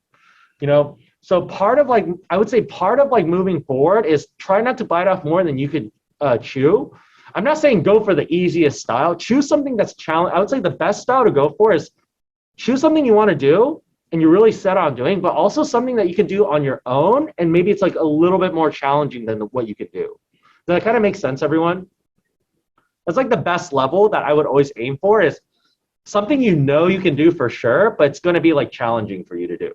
So you're confident in yourself, but you know it's going to not be an easy task. That way you know you'll always finish it. Anybody have any questions on the mood boards? We're good? And then professionalism guidelines, all right? So for professionalism, again, a final render of your environment is a JPEG and PSD, missing sketch iterations and explorations, 5 points each for missing any of these. So don't miss your sketches, y'all. If there's gonna be one project where sketches count the most, it's gonna be this project. Because part of doing a concept work is being able to do sketches. Let's see, I'm not gonna grade them off of quality, but I'm gonna grade them more off of like variation and just getting your numbers in. All right, I do recommend though, like, again, like quantity equals quality, but I would also like to see variation. So your first 10 sketches need to be like the most different out of all of them if you decide to go with option 1. All right, if you are going with option 2, I would say like you probably won't have as many variations because you've already set on a composition, but maybe make variations of different lighting and different colors and things like that. Let's see. So anybody have any questions on this stuff? We're good? Awesome, awesome. I apologize. I know this is taking a while, but this is like the only like lecture we have in the class, really. So these are some different ways that I like to do my thumbnails. So I'm not gonna like be picky about how you want to do them, but some of them, I just want to show y'all, like, for me, I don't always do my thumbnails nice, and I don't always do them like the same way. And I wanted to show y'all that because like I don't want y'all to get stuck into this mindset of like, ooh, every single thumbnail needs to be extremely pretty. It doesn't. Okay. The thing a thumbnail needs to do is it needs to be readable. All right. It needs to be readable, but it can start off unreadable too. Now these over here are what I call like graphic layouts. So this is where we just get the graphic composition. So just like big shapes that overlap each other, right? Over here is I start taking it to like a value painting. So these are different value paints. So they're a little bit more refined. But over here we have line work. And we have line work in different like stages. This one's a little bit more refined here. This one's not as refined, but you can still tell what's going on. This one's like super rough, right? But all of these over here, like you still can kind of understand and see that they're all different ideas, right? Now look at these two. These two are very abstract and very messy, right? But if I asked y'all, if I gave you this thumbnail and I said, hey, I want you to turn this into an idea, how many of y'all see something in these thumbnails already? Like if I told you to make up anything you wanted based off of these, how many of y'all see those things? I'm sure a lot of y'all do, right? It's kind of like looking at clouds. Like when I look at this, I don't know what y'all see, but I see a character here. I see like pointy stones. And I see like a river down here.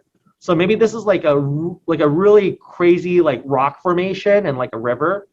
Over here, I see like a whole bunch of buildings, and I see like it being built like around a lake or inside of a lake. And I see like a hill going down here and a hill going, and I see like a character here or something. Like a lot of times what I like to do is if I don't know what I want specifically, like these ones over here, I knew more specifically what I wanted. But if I don't know what to do, I do this thing where I draw from abstraction, which is I make a whole bunch of abstract things and I look at the clouds, and whatever I see inside of my thumbnails, as if I was looking at the clouds, I develop that into an environment or composition. Does that make sense, everyone? That's a very powerful way to work too, is working off of abstraction, because it kind of draws the potential you have in your brain without you realizing it. So it draws from your innermost creativity, because that's what you see, you know? Anybody have any questions on the different ways to do thumbnails or your rough thumbnails? We're good? Excellent, excellent. Last thing I want to go over, your piece needs to have narrative, okay? So it has to have some sort of story written into it. I don't need like a complex story, okay? But here's what I don't want, is I had someone who once went to the park and they painted the park and submitted that as their concept art. I wrote on the thing, this is not concept art, this is plein air painting. You know, I know which park they went to too. I've been to that park. You know, so that wasn't a very good choice. What they should have, I mean, like, they could have done this so much better in different ways, but it needs to have narrative, okay? Like I need to know like, you know, what's happening here. Is this like a castle? Is it, what time of day is it? Where are the characters? It doesn't have to be like anything complex either. There needs to be like, but I do want like a genre to be thought of. Like it's a fantasy, sci-fi, steampunk, dark fantasy, right? The time era, World War II, you know, Japan. Who's living in that setting? Who's in that setting? What are they doing in that setting? These rhetorical questions are I want the answer to these questions when I look at your painting. What is the mood? Is it sad, happy, or dark? What's going on in the environment, right? Like for example, like let's just pretend we're in a like a space biker bar, okay? And there's like gangs in there, like space gangs, okay? They're all like they're all aliens, but they all like ride like, I don't know, like rocket ship motorcycle looking things, right? What are they doing? Are they drinking like, I don't know, like this space beer that's like slimy, you know? And then they're all like rowdy, right? Are people fighting each other and they're like breaking like space cue ball sticks and like hitting each other? Like what's going on in your environment? Okay, story is so important, y'all. If you want to get into this visual development concept art sort of field, like it's all story, right? I mean, yeah, some games don't require story, like Minesweeper and Tetris. But I mean, in general, like most of the games that have characters, environments, and things that happen in them, right? You need to design props, story, or you need to divide. If you need to like design props, environments, or characters for a story, then it has to like be written out, right? So have a story for your piece, and I'll show you all a piece in here later, a student sample that had no story. So this is my painting here. So this is my final. So for your submission, I want one PSD and JPEG of your final. Okay. For your your sketches, this is kind of how I want it. I want y'all to create these sheets. Okay. They shouldn't be tough to create, and you can just follow my layout. Just make 2 black bars, put your title in the middle, put your contact information and a logo over here. For your contact info, you can make it up. I don't need your real contact info. Okay. But if you want suggestions on what to put there, I would actually recommend to put your website and your email. All right. Some people like to put their phone numbers too. And this is just like when people look at your portfolio, they go through this stuff, they can look at, but I would say if you plan to put this on your website, then maybe don't put your phone number because your phone number is going to be, I don't know. I don't like giving out my phone number. That's first of all. I usually have a lot of people email me either way. The only people that have my phone number is the people that I give business cards to because I need to do business with them. But otherwise, like if it's just like a client trying to commission me or they're looking at my work, I prefer email because like I don't want to throw this on my website and have random people call me too. Like even on my website, I don't have my phone number. It's just like my email and like my Instagram, and there's different ways to contact me. But I recommend like have a form of contact, a logo, and just your title. And you can make up the stuff if you don't want to put your real one. All right. I will be showing these samples to students in the future. So that's also another thing for security. If you don't want like to put your real information here, you can put fake information just so they have the visual, you know, the visual thing over here to show that they have the contact info without no one having to like bother y'all. But again, so here are my 5 prop sketches. Instead I did 8. So at least a minimum of 5, but I did 8. I did a minimum of 10 compositions, but instead I did more than 10. And then you're going to take 2 to value. So you could see I took 3 or 5 to value over here. And then what I did is that after I found out the one I wanted to do, which is this one here, I took that and I did 5 color schemes. Y'all only have to do 3. Okay. You don't have to do this part. This is just here because I needed something to fill up the space and it was part of the original project. But you can see how I created a layout utilizing my references, my prop sketches, my compositional sketches, and then I did my color schemes. Does that make sense, everyone? Awesome, awesome. Okay, so I'll go over this part really fast and let's take a look at some student samples, yeah? So your priorities, okay? So these are some helpful tips for making environments for concept work. So first and foremost, your idea is the most important thing, okay? You have to have a cool idea or at least an idea that you're confident about. All right. And the idea not only has to be the idea of the actual buildings and concept of like the props, but I would say the idea for the story and the theme and everything too. So solid idea. Okay. The second thing I would think of is your composition. Your composition, the way you stage your camera or the way you stage your environment and your setting, like and the way that you angle your camera and how far of a distance that camera is can affect the storytelling of the piece. Like if we're looking at things from like a lower angle, like a worm's eye view, whatever we look at is going to look really grand and big. Whereas like if we look at things from very high up, like a bird's eye view, whatever we look down on is going to diminish it in size.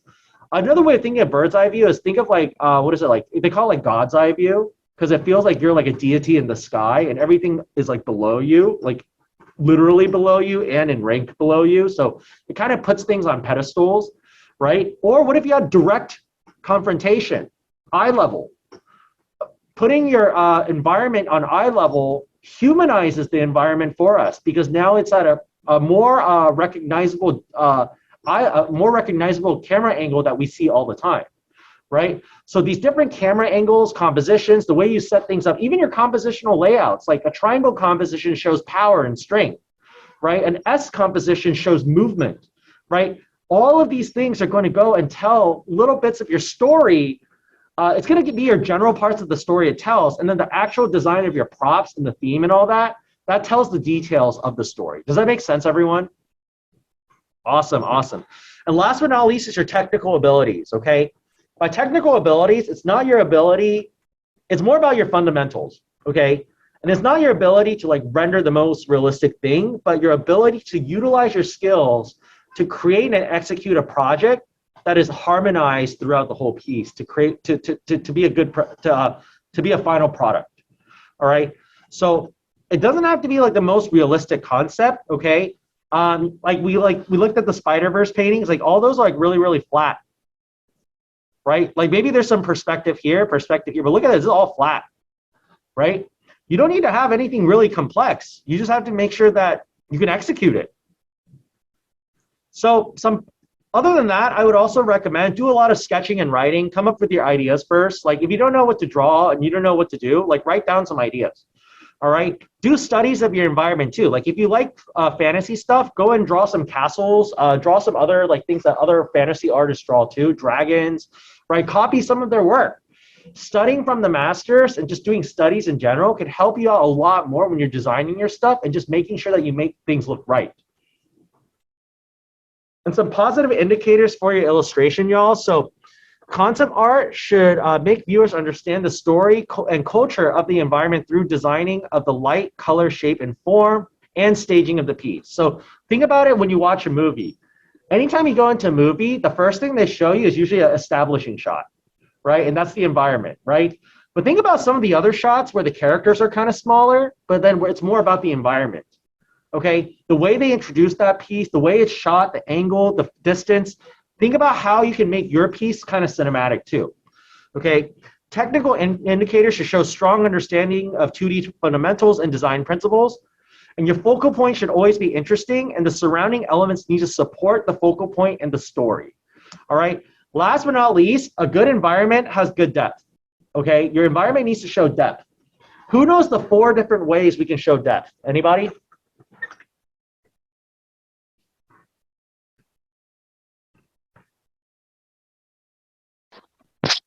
Overlapping. Overlapping is one, yes. We overlap things, that shows depth, right? Anybody know another one? Shadows? No, but that's a good guess. That's a good guess.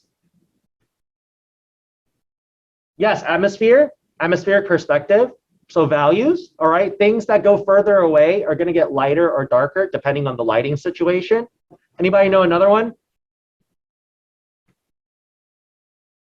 Yes, size, diminishing sizes. Things that get smaller or they change in size based off of where they are on the ground are going to show distance. And who knows the last one? It's a big one.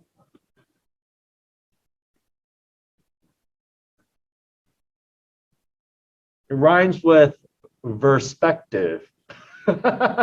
Yes, perspective, nice. Good, so those are the 4 things that I would look at if you're trying to make depth. So perspective, diminishing sizes, atmosphere, and overlapping. Anybody have any questions on that? Awesome. And then here's what I'm going to do, y'all. Is actually we'll talk about that after. It'll be better. Okay, let's take a look at some student samples. So these are some samples I got from this class and also other classes that did environment who also did this project too. Okay, so this one's a really nice one. y'all know Jonathan Rickard? Comes to class here. This is his piece. He's super good. This one's really nice too. So a more cyberpunk looking one. This one is what is it? Kind of like a home office, tea house, sort of like relaxing room. I really like the concept for this one. Like some of the stuff in the back is like a little bit too simple for me, but overall, like this is pretty cool. We have a nice triangle composition. The top of the triangle, just like a pyramid, shows power. So whatever's in the middle will be powerful, right? And we have really, really cool props, and we have really, really cool mood, right? And we have story. Look at the hero running up so they can attack the villain, right? Look at the pose of them, right? There's story going on. It doesn't have to be that complex, y'all. Tell us what the environment's supposed to be like and just do a quick story. The main character is running to attack the villain, right? This one's pretty cool, but a little bit too noisy. That's the only thing I would say. Also, the sizing for some of these can be like, I feel like I'm not a big fan of where this line is. It's too close to the middle. Like, imagine if you just cut off a little bit of this right here. That would look so good. This one's pretty nice. Really simple. These two people stumbled upon a sleepy dragon. That's the story in a forest, right? This one's pretty nice. For this one, I would say more texture on the water would be nice. It kind of reads as a cliff, I would say. In some, y'all see that here. It kind of looks like a cliff a little bit. I also feel like there could be more texture on like the tree. This one has really nice mood, but it's a little bit rough. That's what I'll say. But I mean, impressionistic is fine. I'm fine with impressionistic painting too, y'all. It doesn't have to be like super, super tightly refined like a League of Legends splash art, okay? Like it can be like a little bit like of a looser painting too, but it still has to be like tight enough so that we understand like the things that you want to express to us. This one's cool. The depth is just kind of weird and like it's too busy here. I don't know why they didn't like, I feel like it would have been cooler if you had the lily pad to create a path to the hand or something, right? It's like kind of, the composition is kind of weird this way. I like this one a lot. This person really liked Cartoon Network and like old cartoons. So it kind of reminds me of like the Powerpuff Girls home, right? It's like very like reminiscent of like that sort of like feel. But yeah, if you want to go for something like this, I'm fine too, y'all.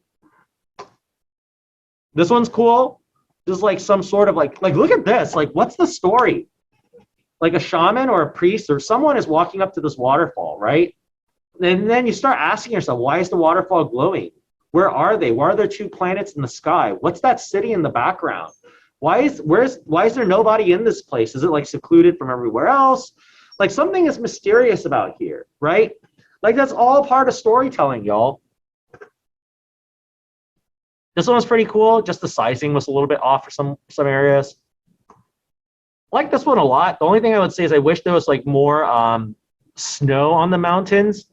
It would make sense, and I feel like this focal point and this focal point have very equal amounts of interest. So my eyes like are jumping back and forth to it, which is not bad, but you want to always make sure one holds more than the other. This one's cool. I like this one. The only thing I'd said for this one was, what is it? I feel like there could be more storytelling for this tree. Like it's a cool tree, but like, I mean, we're in a place where there's like pillars and towers of like rocks. There's like crystals growing on the floor. Like I would love to see like, what if there's like a nest over here and there's like a bunch of dragon eggs and stuff. Right, like maybe this is where the dragons like would lay their eggs or something, like, or I don't know, like maybe it's like the nutrients are being drawn like from the water into the tree and they feed the eggs somehow, right? Like give it more story. You know, this is one of those ones where it's like it's a nice painting, but like the concept kind of fell a little bit because the focal point's very boring. This one's awesome. I love this one. This one's cool. Interesting. Like what is it? Props. Strong graphic read. What is it? Really cool stuff happening. The only thing I would say is, what is it? I kind of wish the spacing of these like meteors were a little bit more variated. Like if you look at the spacing, they're all almost the same space apart from each other. And then also another thing I would say too is like, this one I'm bittersweet on, but I'm not usually a big fan of horizon lines like close into the middle. Okay. Who knows? When you put a horizon line in the middle, what does that do to the feeling of your piece?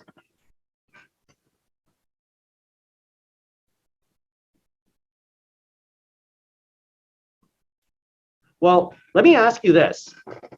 Yeah, it adds symmetry, right? And because we have two areas that are the same exact size, it makes it feel very balanced, okay?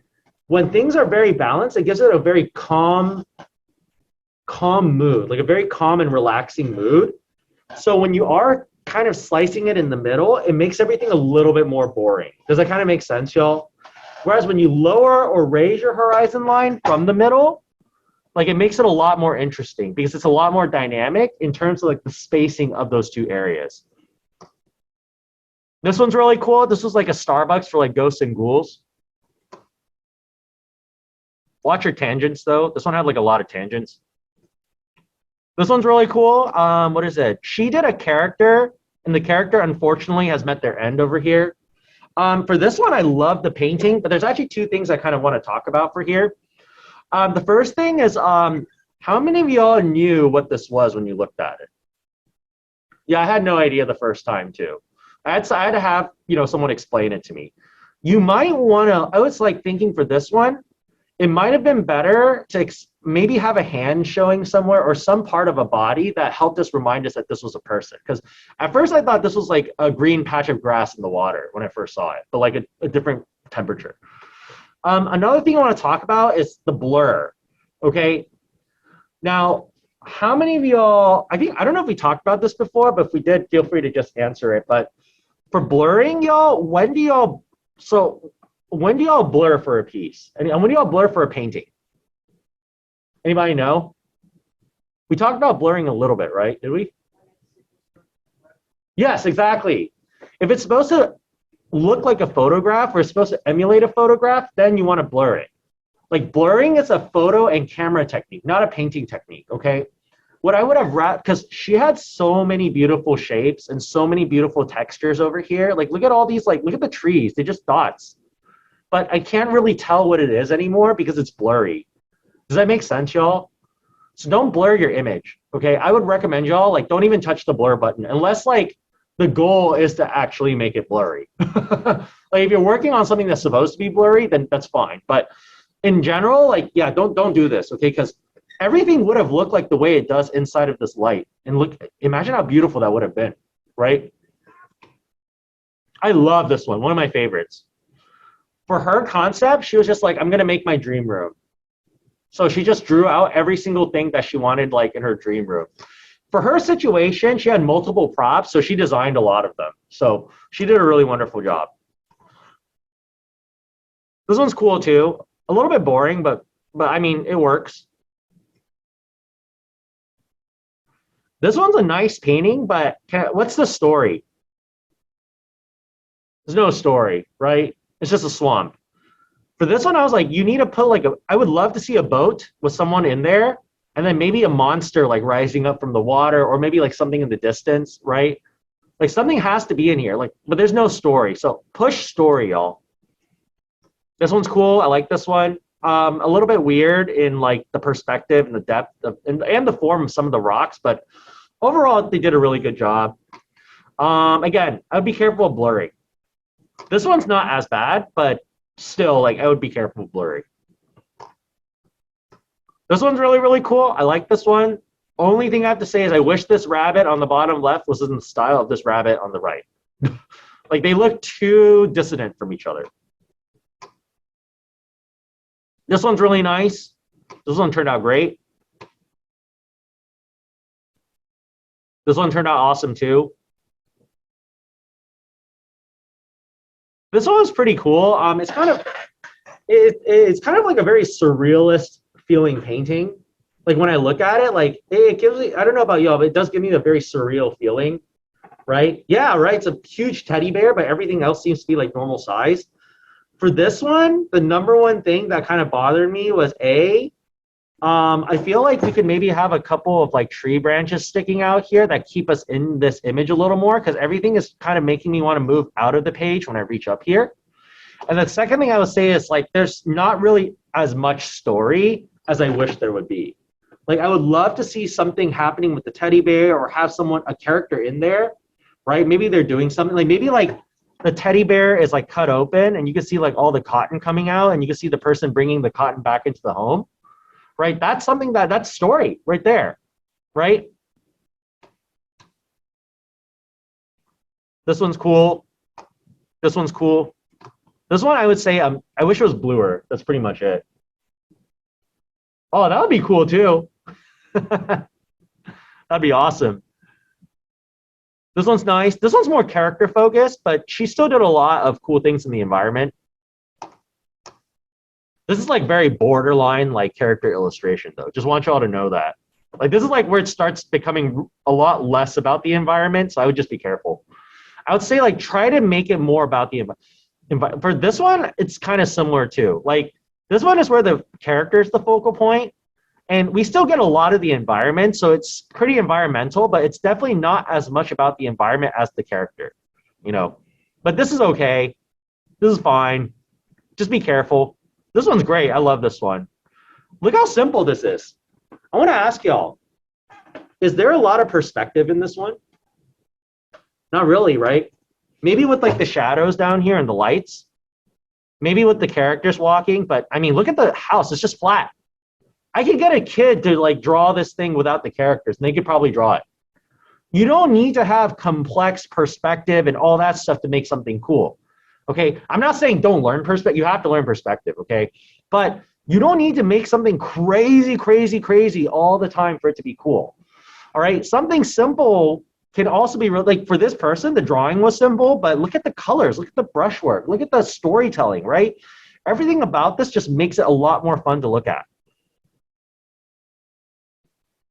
This one's cool too. It needs to be sharpened a little bit though. It's just a little bit fuzzy in some areas. This one's nice. I like this one. I love this one. This one is like, for me, it hits too close to home. But it's a cool piece. Love the style. Love the what is it? The storytelling, right? Dang, I can't tell if this artist is obsessed with somebody or they're just sad because they keep messing up. I guess that's what we are as artists, right? We're rather obsessed with something and we keep drawing it, or we're in this situation sometimes. This one's great. This one was actually the same person as the very first person. And they took me in 2 different semesters and 2 different classes. So this is what they did in the first class, and you can kind of see the drawing is really good, but the values are kind of weird, right? And it's kind of tough to see some parts because it feels blurry. And this is what he did the second time I had him in a row. So we had him for like 2 semesters. This is what he did next time. You can see it's a huge improvement. It's a lot more readable, but really cool job. So references to check out. I would recommend The Skillful Huntsman. That's a great book to check out. ArtStation is always great for references. Gumroad is great if you want to look for different like tutorials and stuff. I recommend John Park and June On. I have to say this now, and I wish I didn't have to, but I think I've talked about this before a couple times. But if you are going to buy stuff from John Park, just know like he went through some heat recently. You can read it on Reddit. I totally think it's false. I don't think any of it is true. I think all the allegations are false. I think I know someone who works with him, and I know the stuff that they're allowed to release. I heard all of those things already. They have like third-party investigators, and they couldn't find anything on. And this isn't the first time like he got falsely accused for something too. And it is like definitely like making his life tougher. But even his wife doesn't believe they're true. So I think like all the allegations are false. But if you do want to buy like his work, he does have you do want to buy like his tutorials. He has amazing tutorials, amazing brushes. Just do your due diligence and research, because if you believe they're true, then I don't want to be the one who tells you to buy them and you feel morally bad about it, okay? But I think they're false, and most of the people I've talked to that know John thinks that it's false too, and we all vouch for his character. But when I met him, he was like a super nice guy, and he was one of my teachers, so like I can't see him doing that. But June On is another good one. I love June On. June On does some really cool stuff. For YouTube, I recommend Marco Bucci, Tyler Edlin, Feng Zhu, and like Eitan Zana. Those are all really good ones to look at. Anybody have any questions about these this assignment before we move on to the next part of class? We're good? Awesome. Okay, so here's what I want to talk about really quick. So this assignment is going to be due on Saturday on the very last week of school.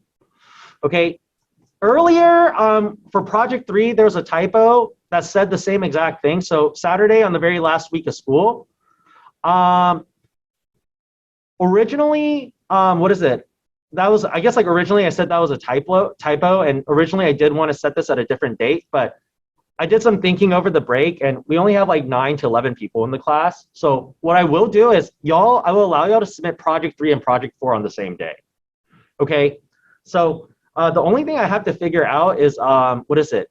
I believe our last day of like Saturday is actually not going to be, I don't know if it's week 17 or 16 yet, and it's been changing sometimes depending on the semester. But in general, like I believe like week 17 is going to be like the 17th over here. But week 16 is going to be the 10th. I need to confirm really quickly like which day is the last day, but once we do, like that's pretty much it. And don't worry, like these last 2 days like are just critique days, so we don't have a lot to do. It's just what is it? There's a little bit of a confusion for me right now on like which day is like our last day versus which day is like our critique day. But once I get that cleared up, that's all I need to know. And I'll send you all the info too. But in general, y'all, like these 2 projects are the last 2 things that I want y'all to turn in for the semester. Does that kind of make sense, everybody? And you can turn them in at the same time, and I'll grade them at the same time too. You can also turn in it late, up until Monday for 2 days late, and I'll accept it for the same penalties. Any questions about that before we move on? Yeah. I just found out it's a Saturday, December 10th, the last day of the term. December 10th. Okay. So it'll be December 10th then, I guess. Thank you so much. Yeah, there was one semester where like it was like 17 weeks and then they switched it to 16 weeks. And then the semester after that, I thought we had like 17 weeks and that like totally messed me up. But yeah, I apologize for a little bit of confusion, y'all. I teach at Cal State Fullerton and we have the same schedule, but it's like slightly different. So sometimes it like I get confused. But it's going to be the last thing we turn in. Let's see. But other than that, let's go ahead and talk about our exercise. Any questions about our projects before we do go into the exercise for today? We're good? Okay. So for today's exercise, what we're going to do,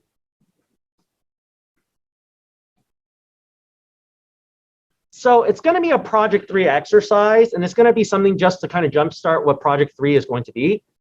But I've given you all a whole bunch of references, and you can find more references too, and I've given you all some line work. Okay, what I would like y'all to do is I would like y'all to color these in using references, okay? And you're welcome to find more of them too. So you don't have to like just only look for, you don't only have to just look for like one reference, all right? But I'm gonna show y'all how I do that, okay? And then afterwards what we'll do is, I guess like that's pretty much it today. But once I'm done with this, like I will jump into project 3 demos for y'all, all right? So let's see, we don't have a lot of time right now, but let's go ahead and at least just kind of get started on it. So we'll take our lunch break in like 17 minutes.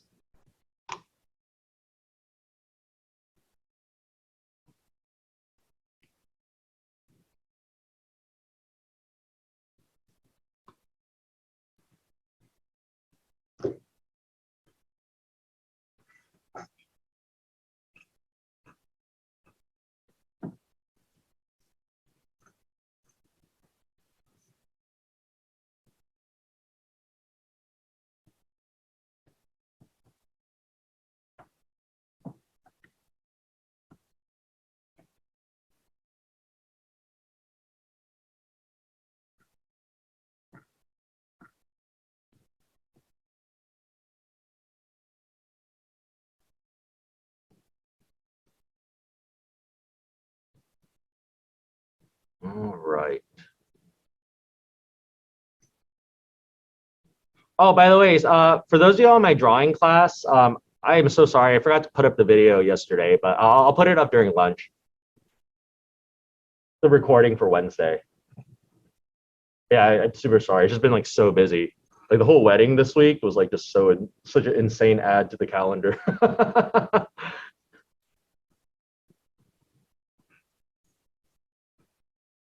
Let's take it out first.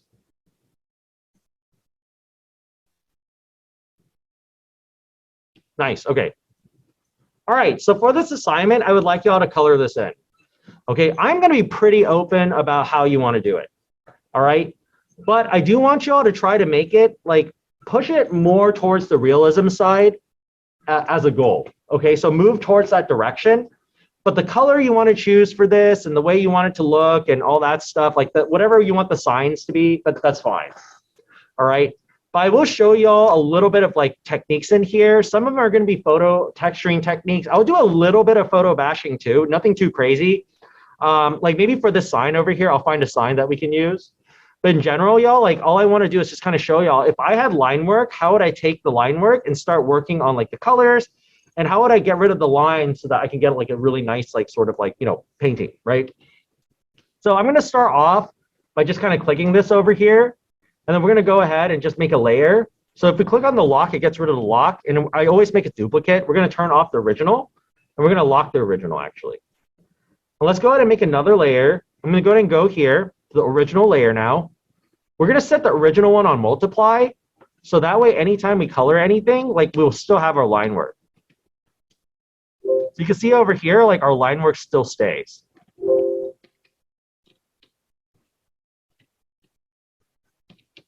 Oh man, I remember too. I also have to take care of my friend's dog this week. But he has like really cute corgi, and he like loves me. But he like freaked out the first day and almost like destroyed my hand. It was so scared, man. That's been like super stressful. It's not anymore though. We finally got the collar on him, and he's like super nice now. But that was a nightmare. It was literally like 12 a.m. I'm just like, dude, I want to go to bed. I have to walk this dog. Okay. So the first thing I would do, y'all, is I would start off by blocking in. Okay. Now I should actually, before I get started, I should maybe actually find some references too. But there are a couple things that maybe I can block in first. Okay. But just for the sake of it, let's go ahead and let's get this like a gray. Make a new layer. Let's see what references I have first.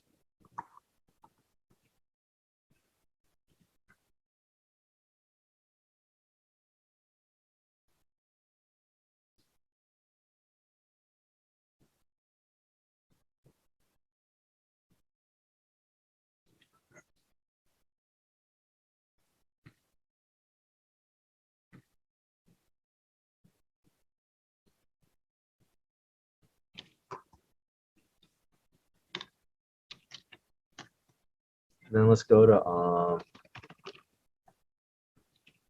shoot. Okay.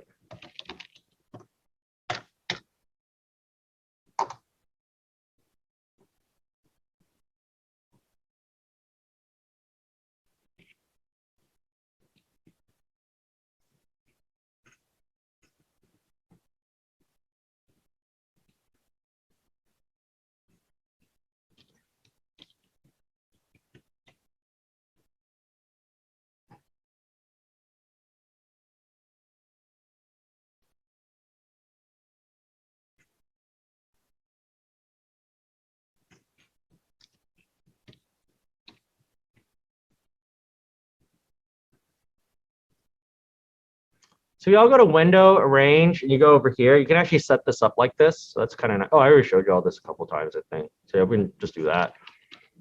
Go ahead and zoom out.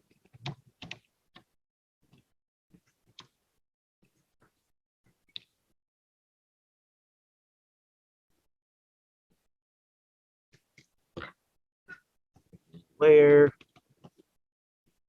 I'm just gonna start off by blocking in my like props. So I like to work from background to foreground, general to specific. For those of you who want to start in black and white, that's fine too. Maybe something kind of like this first.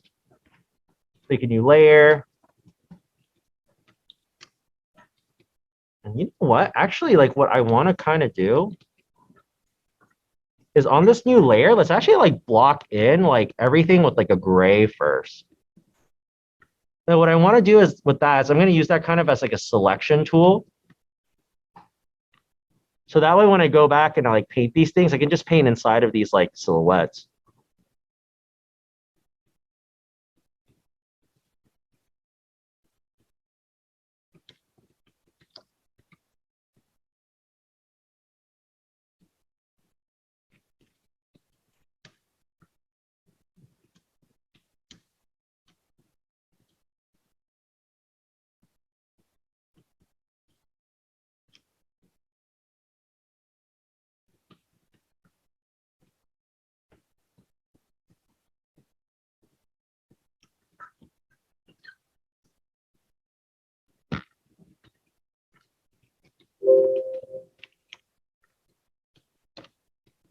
Like sometimes what I'll do is I'll just draw the shape with like my brush and just use magic wand and fill it in. It's so fast that way. Like take advantage of your selection tools, y'all. When I teach my Cal State Fullerton class, I have to teach one class where we just straight up learn Photoshop from the start. And a lot of people don't know like how to use Photoshop. And like the first thing I always teach them is selection tools because I think those are like the most important tools to learn in Photoshop. Like you could actually, I'm not just talking about like digital painting, but even just like Photoshopping stuff and like editing photos requires us to use the selection tool really heavily. And allowing us to like move them around or like focus on one part can be like really, really nice for what is it? For just like our edge control. Start off with the gray.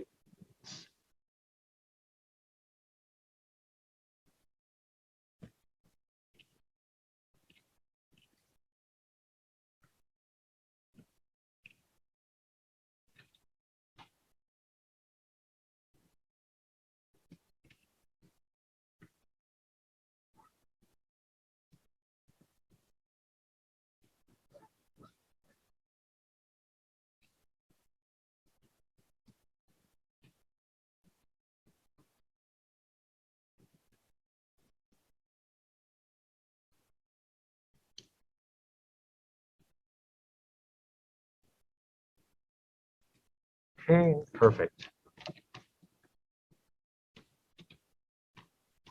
I should get some of these parts in.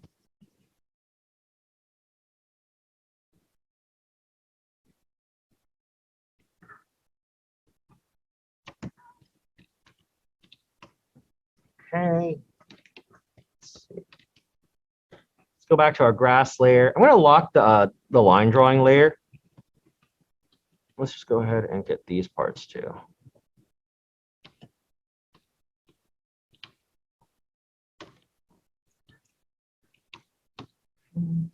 Excellent. So now that we have this, I'm going to go ahead and make a selection here. And I'm going to go ahead and make a new layer. One thing I could do actually is I make a folder. I can actually make a folder and a mask. And what that'll do is it'll make a mask that allows me to just kind of stay inside of these parts. So anything I throw inside of this folder, it'll only just kind of stay inside of these parts now. So that's a really nice trick. So we'll go ahead and do that. Let's go ahead and zoom out. I'm going to start off with just kind of blocking in. So everything's just going to be one tone for now.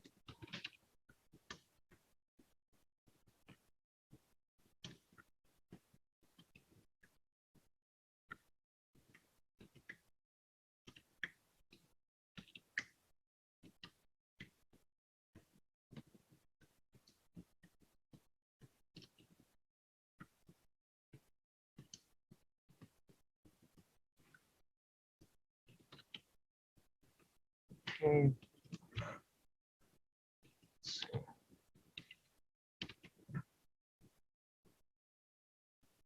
Magic wand. Here. Oh, that's right. That's right. No problem.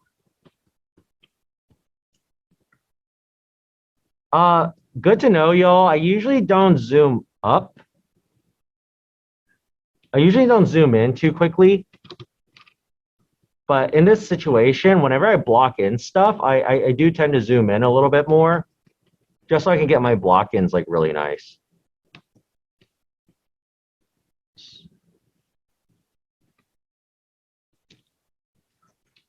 Okay, let's make another layer.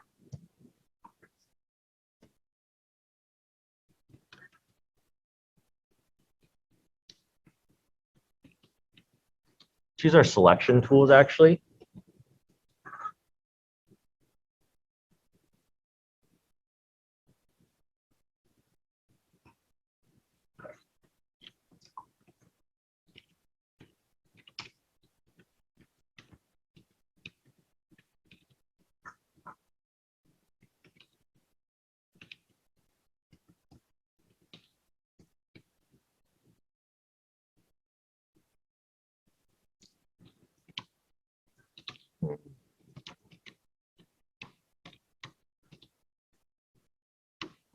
I like this color and it kind of matches with these because we have like some oranges, greens. Let's get some yellows. Maybe I'll go for like an analogous color scheme.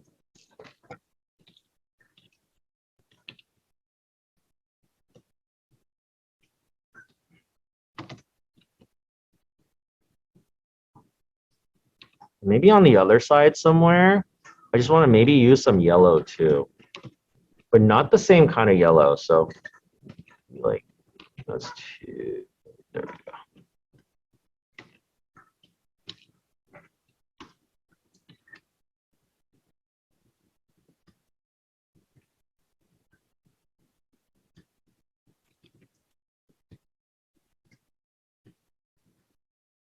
Yeah, different kind of yellow.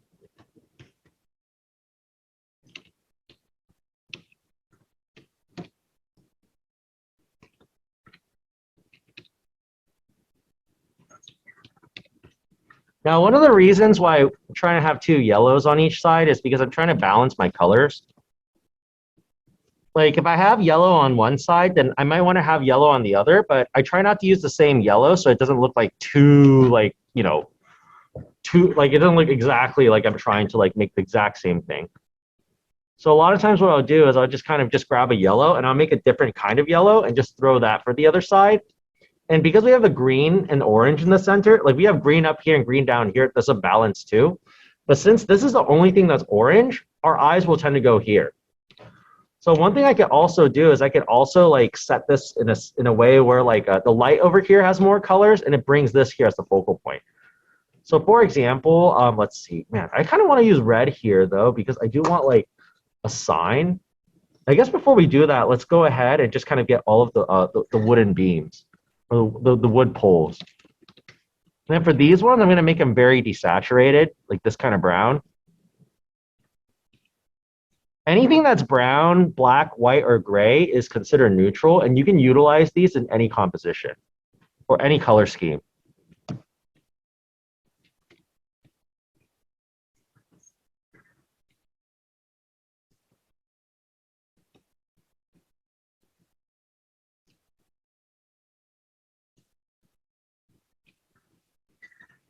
Okay, let's go back here.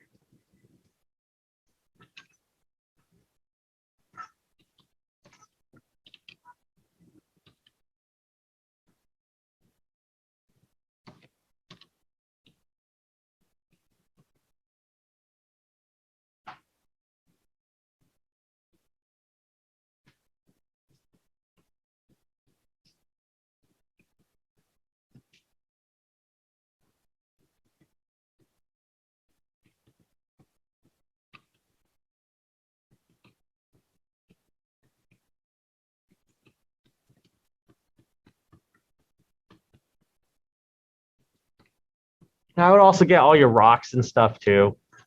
Some of these things I can do a little bit later though. I think that's fine.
Jesse, it's 11:30.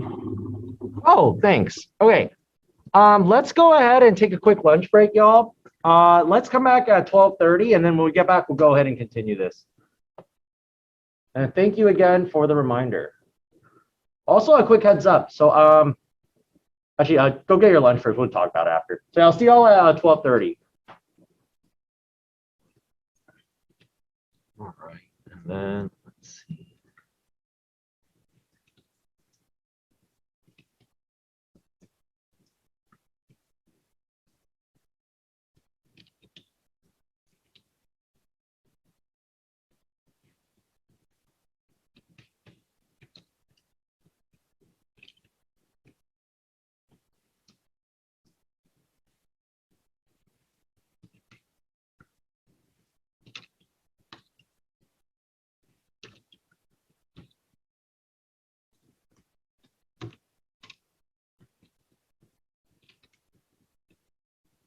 Just extend this out a little bit more. Whenever I'm doing like just I guess like little spot illustrations like this, I kind of treat it like a display or like a trophy, like because it's just a really small spot. So I think about it like this kind of as like the ground plane or stage, and this is what goes on it. So it's kind of nice to have a little bit more of this because it like just kind of ties it back together compositionally. Let's see. Let's do the top part. Now, I would definitely recommend y'all to keep these all on separate layers. Also do like good organization. Let's go ahead and put this down. Now, you can do them all on one layer if you want to, but I like to keep them on separate layers for selection. That's like kind of like the main reason. Otherwise, like, I mean, it's totally fine to do it on one layer. Like,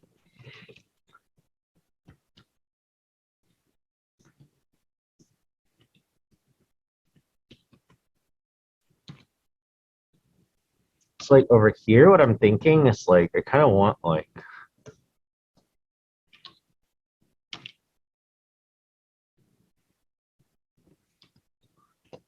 just for like color's sake first.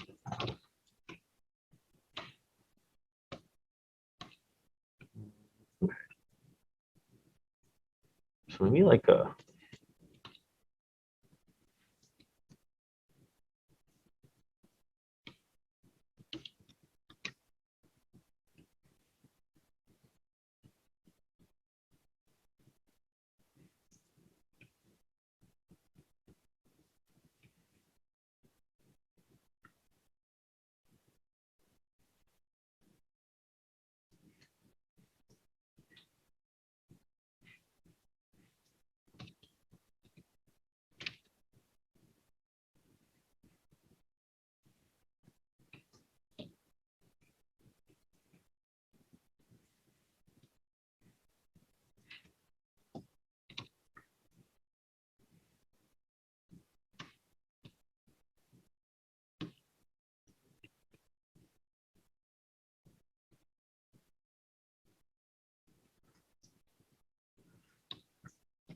let's do the rocks.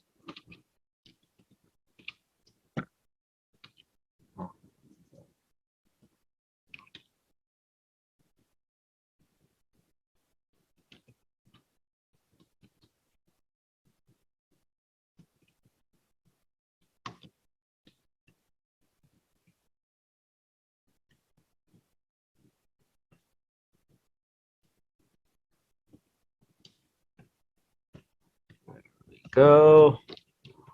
If you want to, something I like to do sometimes is you can give like these rocks like a little bit of variation.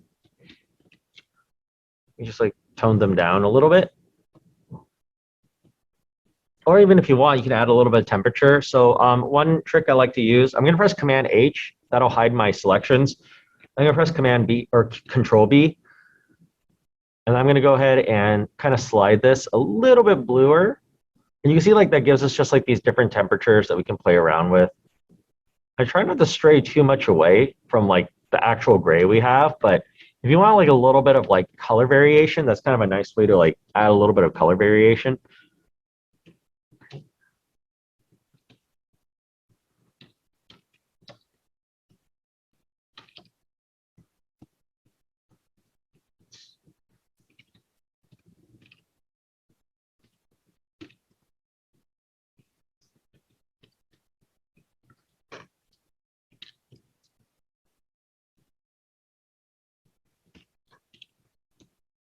you see like I made this a slightly different brown, so it didn't, what is it? It didn't blend in with like the wood. Now, one other thing I can do that maybe I can like change a little bit is like for this top part over here, because like now I'm kind of looking at it, like this isn't like really like too bad or anything, but I kind of feel like my focal point is meant to like be here. So maybe what I want to do instead is I would change it into another color that is a little bit more similar to the colors that already exist. So maybe something kind of like this, and that looks kind of nice. Now it still grabs like attention because it's like red, but now when we start adding stuff in here later on, you see this area starts to become more the center of attention because we have these reds over here, and then we have these like orangey, like brown to me, like a burnt sienna brown is just like black and orange. That's kind of the way I see it. So like it's just to me like usually like a brown tone that has this temperature is like a darker desaturated orange. So these warms are all going to like kind of like frame whatever's in the center over here, which is like these greens. And we can use multiple colors in here, or if we want, we can write something on the chalkboard that makes it a focal point. Let's see. Other than that, we'll do the papers later. That's really easy. We can just do the most. It is good though, I would say, for the papers at least. I guess like because like I want to make sure that everyone has good habits when they paint. We should block them in still, because like if we don't block them in right now, that can actually offset the color balance. Not all the time. It just really depends on you as an artist and like what you're thinking of at the moment. But see, getting a little bit of that paper in like really helps out, because like now we have this like lighter yellow tone and these yellow tones over here all balanced out, right? Like before it was still pretty balanced without it, but over here now we have something in the bottom left, and then we have something on the bottom right and something in the middle too. And then we have these like yellows, reds, so all these like analogous colors over here, right? And over inside we have like this green. On the bottom we have this green over here too. So that's a nice balance too. And we're going to use multiple colors, so we're going to have something in here that's going to grab attention. Let's see. Also good to know, whenever I think about colors, I think of a rule called the 60-30-10 rule. And this is with 3 colors, but it's the same if you use multiple colors. And what I basically mean by that is, so what is 60% of the color that I'm using in here? It's probably going to be like to me, it's probably going to be green. Okay. The next most used color is probably going to be, I want to say like yellow, possibly brown, but more yellow than brown. I think I have yellow here, yellow, right? Then afterwards, maybe like brownish orange. Then afterwards, we have red. So I'm using different amounts of each tone. The same also goes for white. There's not a lot of white, but you can count this white as part of this yellow too, because it is like slightly yellow, right? So using this rule, the way it kind of goes is like the more color we have, the more it's that color we use the most is going to kind of set the tone for the image. So it's going to be a greener image. But then the other tones over here, we use less of those tones, but we want to use them in areas that narrow down or frame our focal point. Does that kind of make sense, everyone?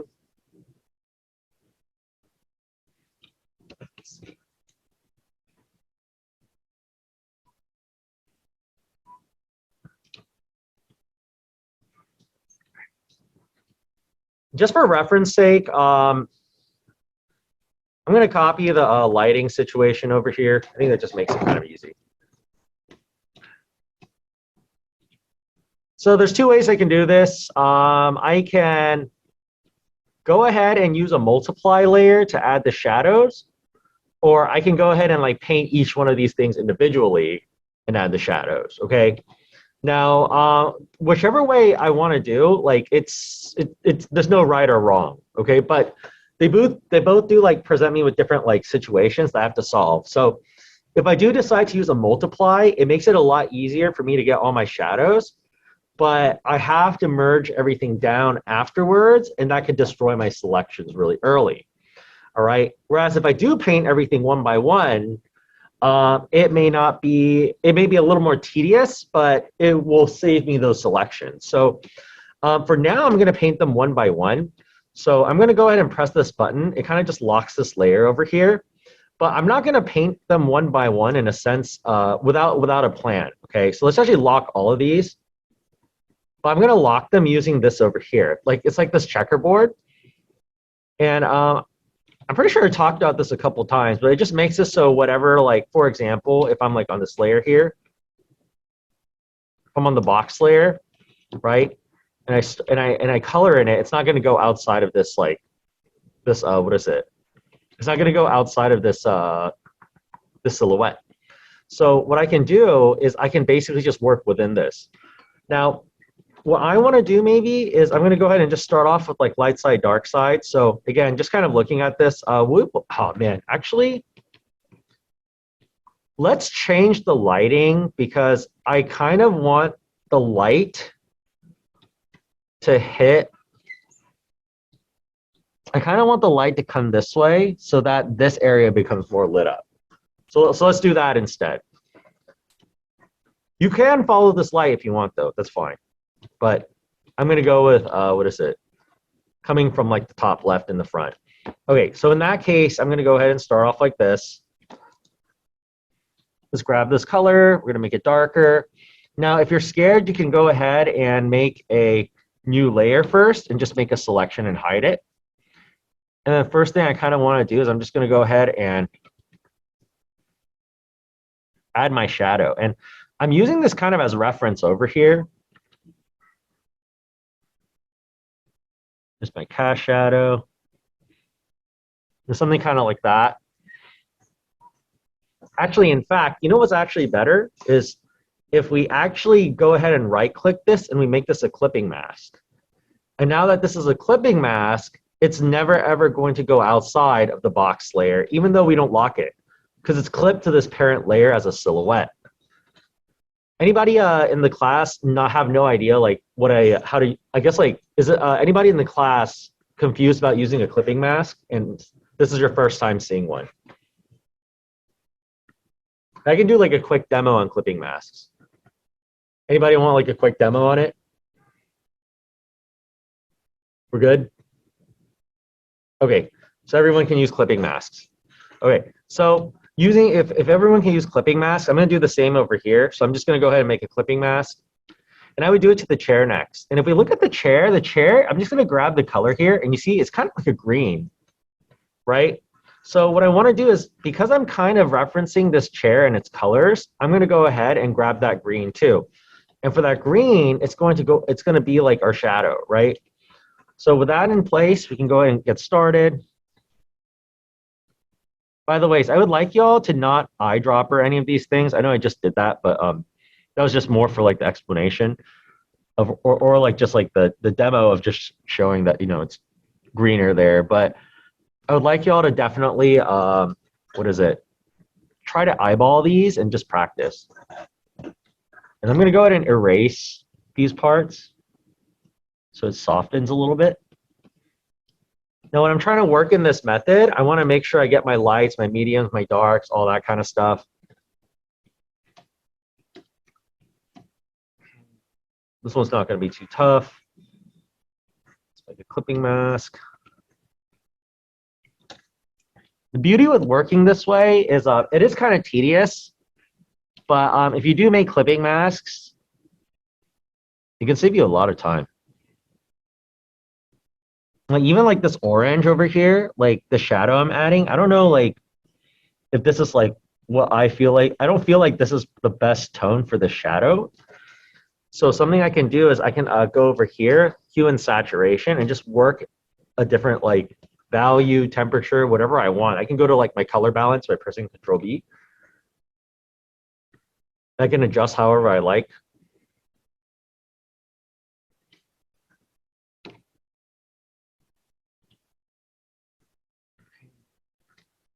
For this board, I'll probably work on that a little later. And over here. New layer. Sometimes if I don't know what to do first, I'll just use black first, and that's fine.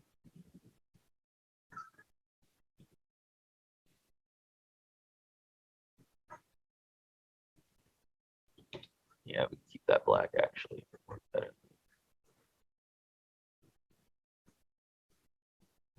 And what I can do, I'll just go to hue and saturation. We'll make it lighter. Oops, sorry. Actually, no, that's fine. Yeah, we'll make it lighter. It's easier. Colorize, make it lighter, more saturated, or more dark now. So I can kind of adjust my browns this way. And that's kind of like another cool thing about working in this method too, is it kind of gives you that flexibility. I also really like working in this method because it like out of all the methods I like to paint in, breaking it down kind of like this makes it the easiest for me to like actually paint the way painting is supposed to be. Like, I don't know about y'all, but me as a painter, I tend to jump into rendering sometimes and I get stuck into it.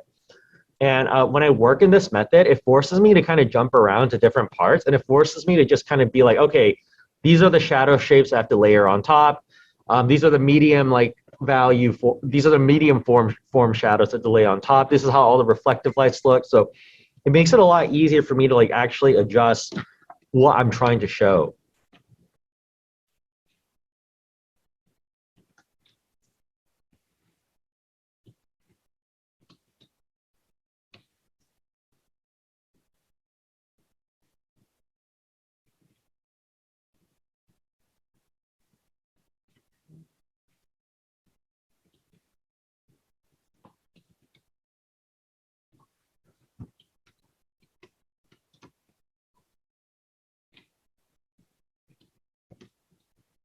For the grass over here, I may want to paint over the grass a little bit later, but let's go ahead and just lock this. I'm not going to do too much to it. Like, I think for me, I'm just going to paint on the layer instead of making a clipping mask. But what I do want to do is I do want to maybe bring a little bit of lighting in. Ooh, too green. A little more yellow.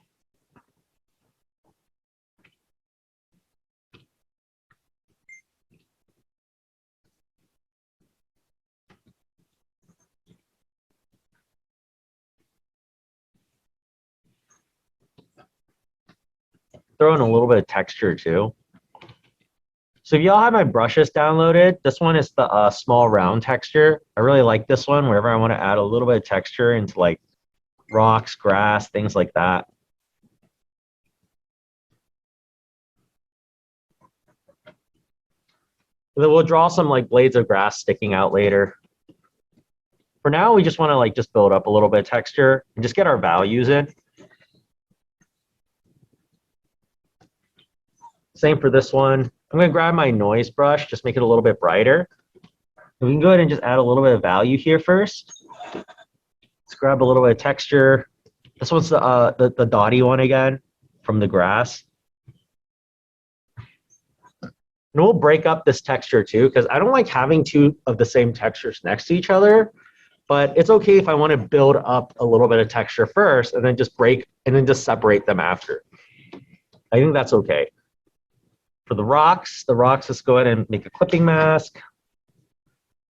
I'm going to go ahead and grab the soft forms brush over here.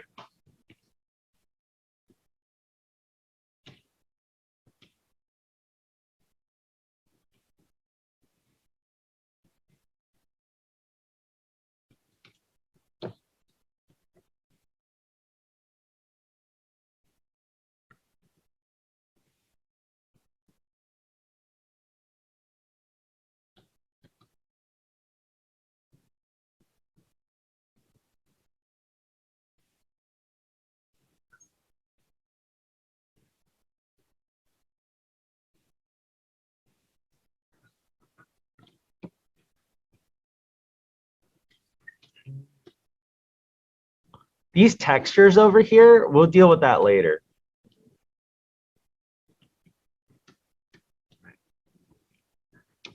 For now, what I want to do is I just want to maybe render this out a little bit more. So I'm going to make another layer. I'm going to make another clipping mask. And what I want to do this time is I'm going to go ahead and add some lights. So let's go ahead and grab this color over here. I'm just going to pull a little bit brighter and a little bit more saturated.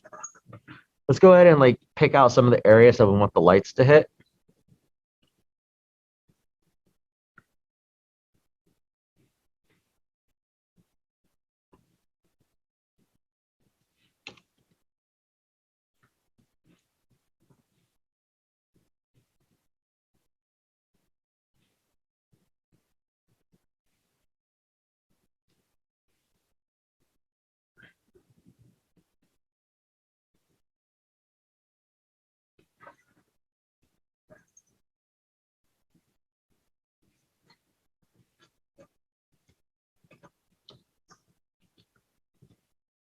Let's go ahead and get like a cast shadow.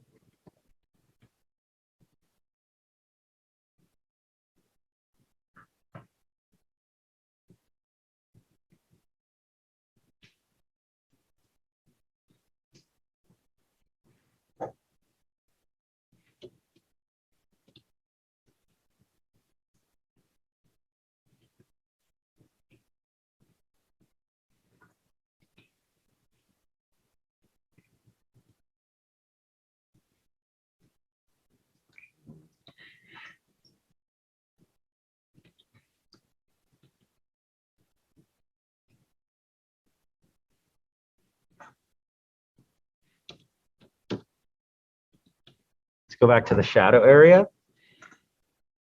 Make a new layer. Grab the green. We're going to make it darker. Go ahead and just add a couple of these shadows.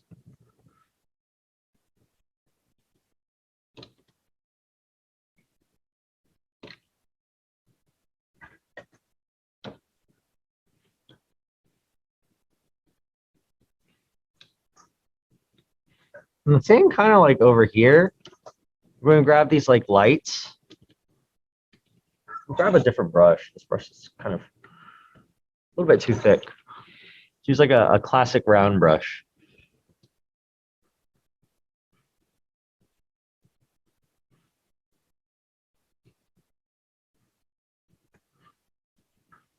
And we'll fix those up later. We're going to paint over a lot of this stuff later. A lot of this is just kind of like the buildup. Let's go back to the box. Let's go here.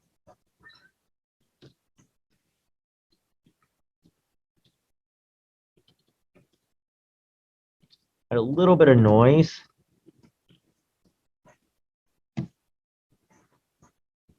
Oh, wrong layer. That did look kind of cool. Bit of noise. Let's see.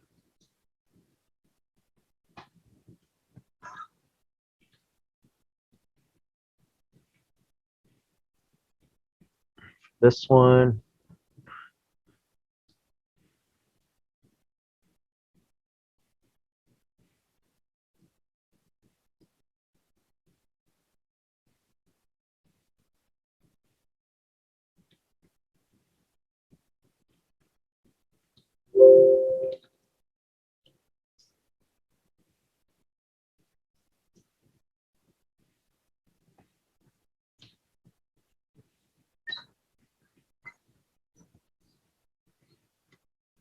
On the shadow layer.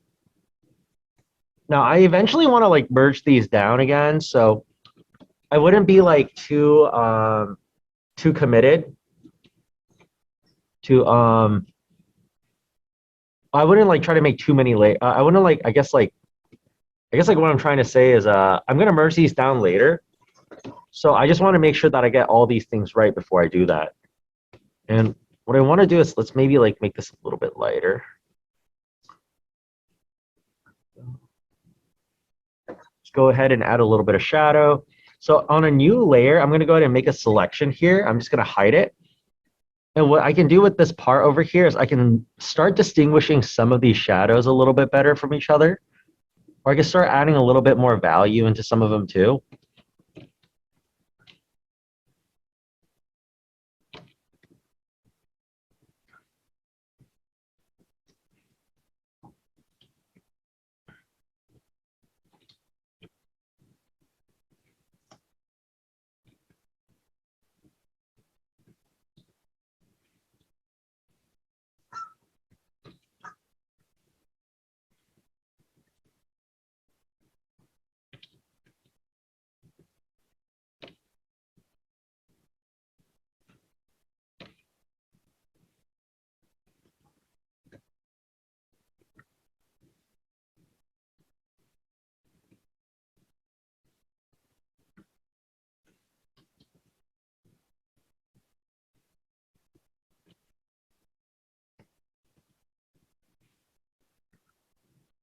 We'll add some of that cast shadow on the what is it? On the sofa later.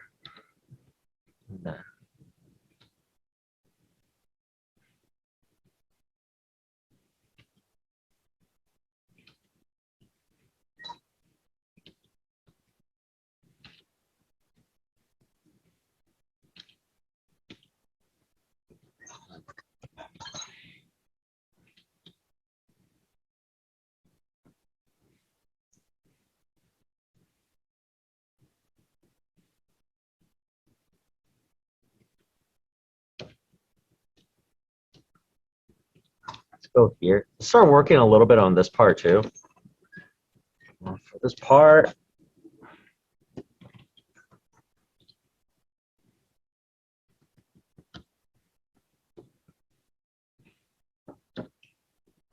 I really like using this one smudge tool. It's called a contour blend. I also like using what is it, dapple smudge, if you all know. So I'll be using these like smudge tools to just kind of like roughen things up. I just want a little bit of texture. I also maybe want to like design this a little bit. Like something I kind of want to do is like maybe throw some words on or something like that.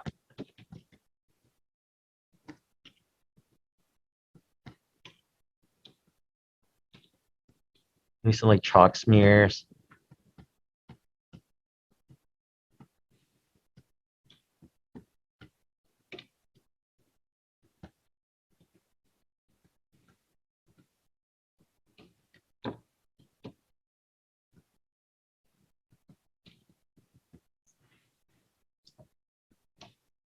Let's start jumping to the wood.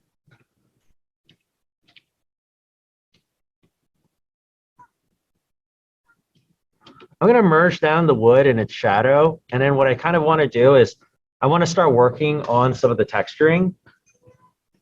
So whether you want to merge stuff down or not, it's up to you. But I definitely recommend like at least keeping the wood on its own separate layer is going to be pretty helpful. So let's go ahead and grab this. Go ahead and over here. I'm going to go a little bit closer. I usually don't go closer until it's time to add like detail. So in this point, it would be like the texture. A little further though.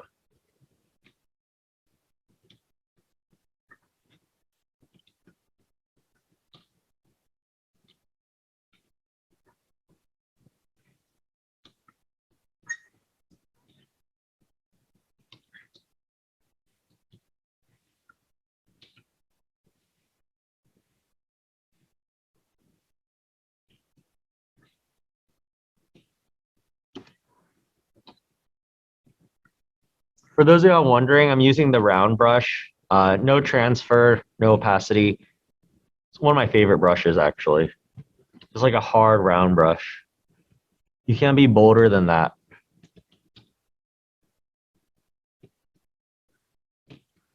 Everything you throw down is like the exact value and everything you chose it to be.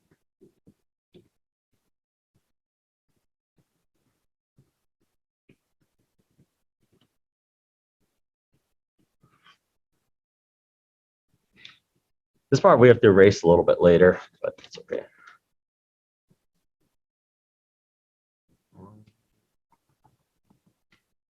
Yeah, because this is like kind of on the line art is on one layer, I may have to like go over the line art layer to like clean it up. It has to be like, I'll just like, what is it? Cover it up with gray for now.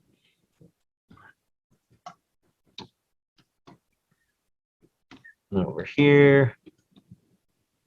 Let's lock this.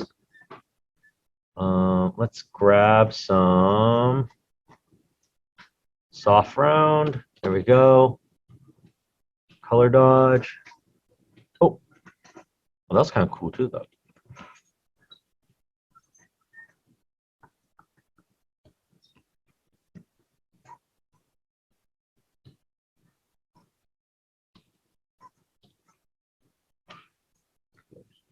Same thing.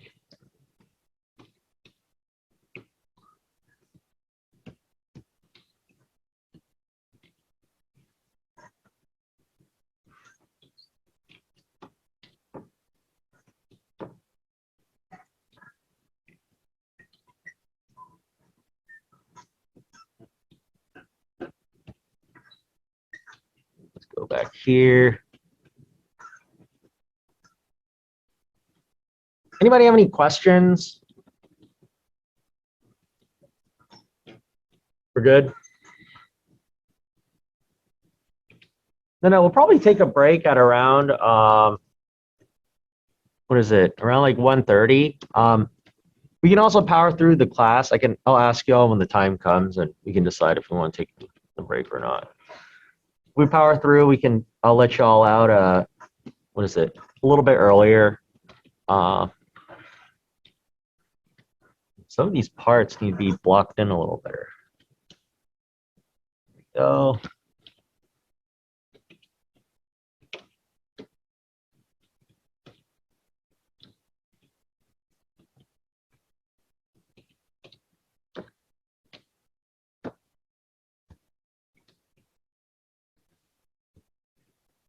Oh.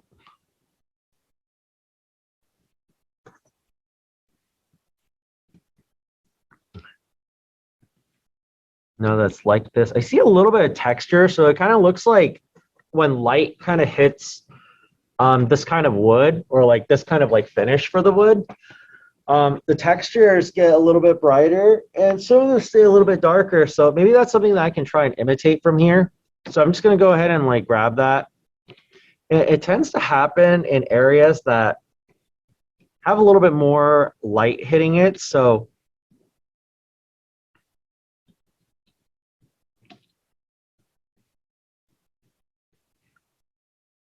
I want to add it like everywhere. And you could start off with kind of what I'm doing too, which is just like, it's just like kind of just using one tone. And what we can do is we can adjust from it.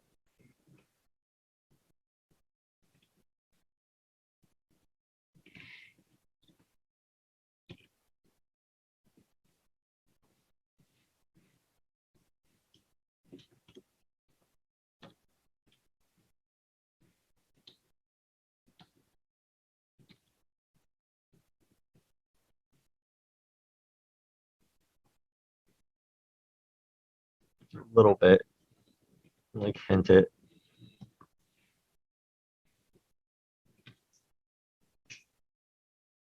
I also think it may be good to have like a little bit of roughness in some areas.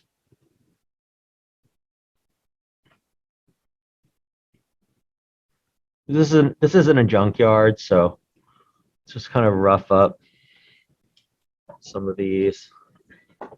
And what I want to do is like with these over here now, I'm going to go ahead and lock these. Lock these. And I'm going to go in with the soft brush. And what I can do from here is I can kind of adjust some of my gradients just a little bit more. So if I want to just push it just a little bit more orange, I could do that. See, and it's not like as gray anymore, and it looks like a lot more unified. Or if I can even just go like a little bit darker, I could do that too. Just kind of like that, right? That's kind of the beauty of painting this way. It's like I get a lot of that flexibility. I like having that flexibility too. And if I'm happy with it, we can merge it down. Well, actually, before I do merge it down, I do want a little bit of texture. So let's actually go ahead and grab that noise brush. I love having noise.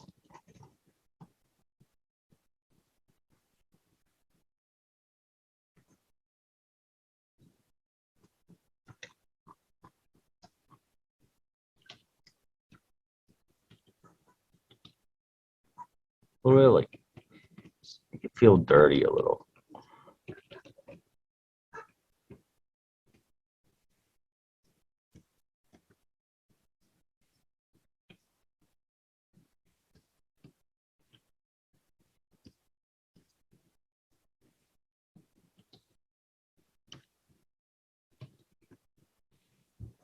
Now let's merge it down. Just like that.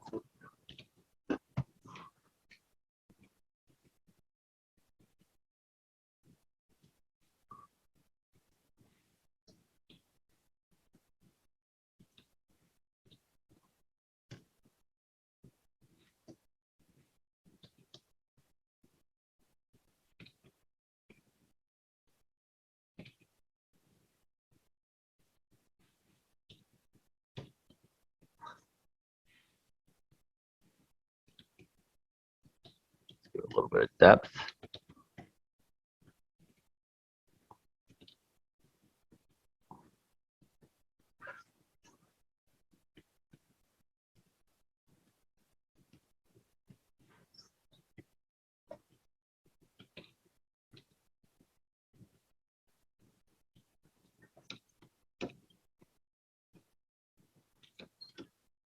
I don't know what this is, but it has to go.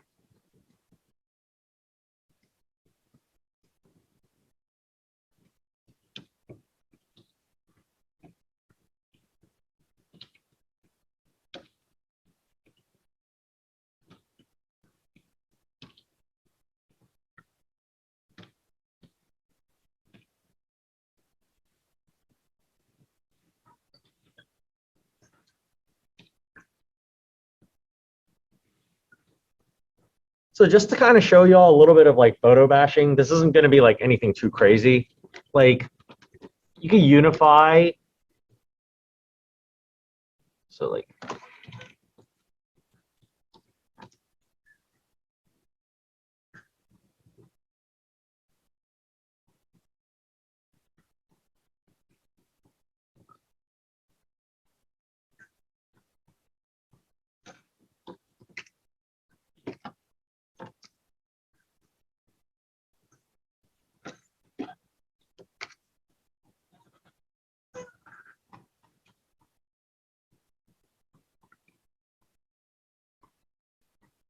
ooh, actually, you know,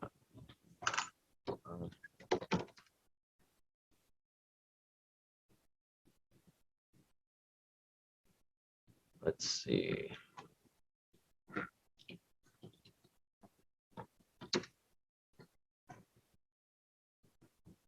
I kind of like the do not enter. Let's do not enter.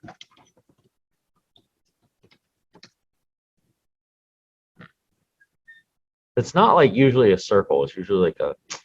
It doesn't bother me too much, I guess, but there's plenty of other circle signs I guess we can use. Like the minus sign here. Let's see. I also have this 31, but the yellow, I don't need that yellow. So, let's see. Just so we don't use too much time, let's just go ahead and get the do not enter one, because that one's kind of cool. Let's see. Save image.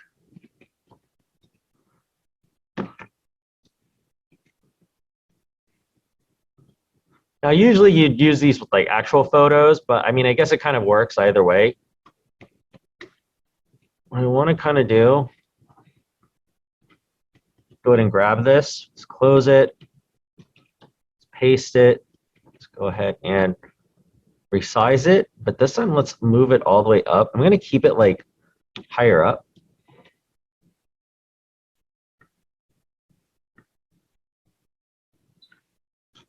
And let's give it a little bit of perspective.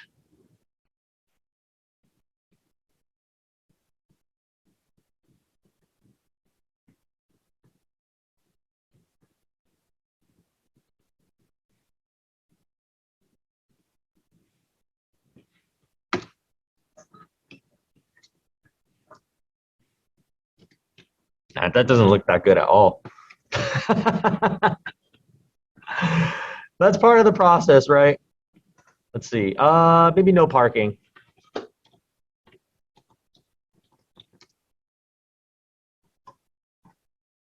Let's see. Let's try. Let's do this one.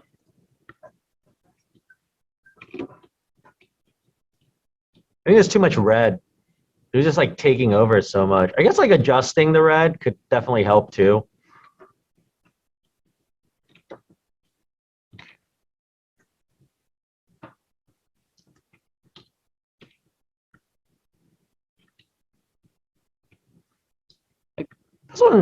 This one feels nicer. The randomness of like the sign is kind of a nice touch. It makes it feel more like junk. That's for sure.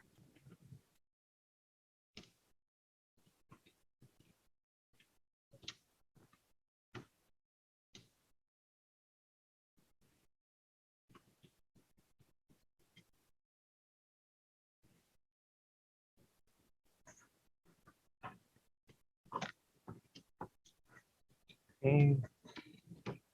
Let's see. And here's what I'm going to do. I'm going to go ahead and make another layer. We're going to move the back layer just a little bit back, kind of like that, and darken it so that we have a little bit of thickness.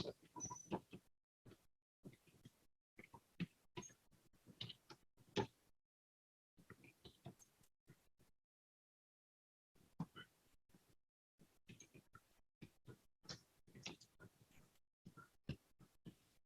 little bit of adjustments.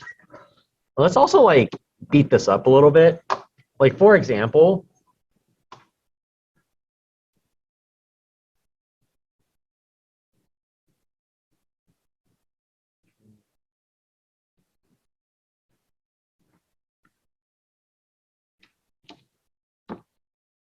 let's lock this. And I'm going to go ahead and grab my dirt dot brush, dirt dots. And we're just going to go ahead and just get rid of some of the paint over here. Like really, really just kind of beat it up. Let's also grab the white and let's make the white like darker. So like I was saying before, like if you're going to be like bashing stuff in, you have to like know how to paint too. Cause like a lot of it is just not like throwing it in. It's about like, you have to like unify your shapes and you want to make sure that what you are actually throwing in is like making sense too. So something, for example, that I can do is I can go here. Let's grab, what else? Grab this brush. And maybe like I can grab like, just rough it up. Grab some smudges.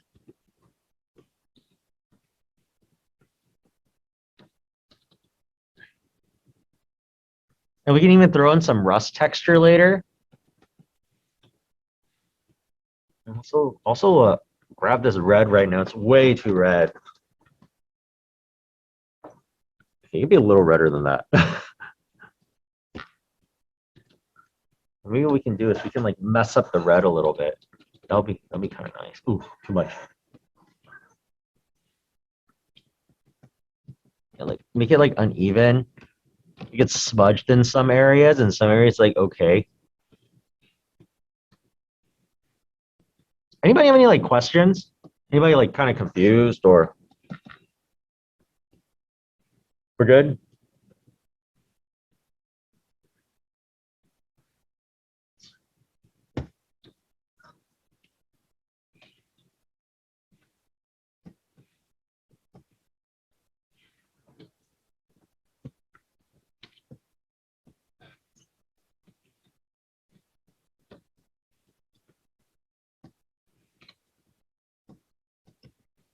I try not to smudge stuff like this because these kind of paints chip off. They don't smudge.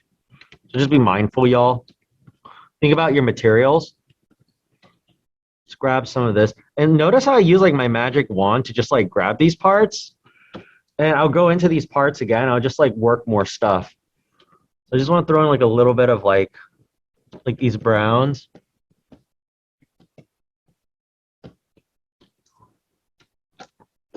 And I would say like definitely be careful. Don't like overdo it. Usually you want to add like the most amount of detail and like just visual interest in your like focal area. But in general, like we can kind of get a sign like this first. Let's go back here really quick. Unify the light a little bit. We have to do this arrow too. We still got to do this part over here. Anybody have any questions so far or anybody like confused? Nice. Okay. That. Let's go back here. I like to use overlay when I unify. So what I'll do is I'll grab some of the original color. I'll move it up a little. And I'll kind of use that as like a start. So you can see like it adds a little bit of warmth in some of the areas and it adds a little bit of gradients too. Like whenever I add values, there's always like light side and dark side, but there's also a transitional gradient that's supposed to go over your light side and dark or your different planar like, you know, form shadows.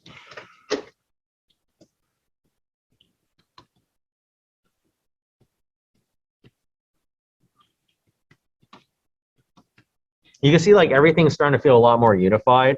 Let's actually merge down the couch too. I need to paint the couch more. Let's grab this tone.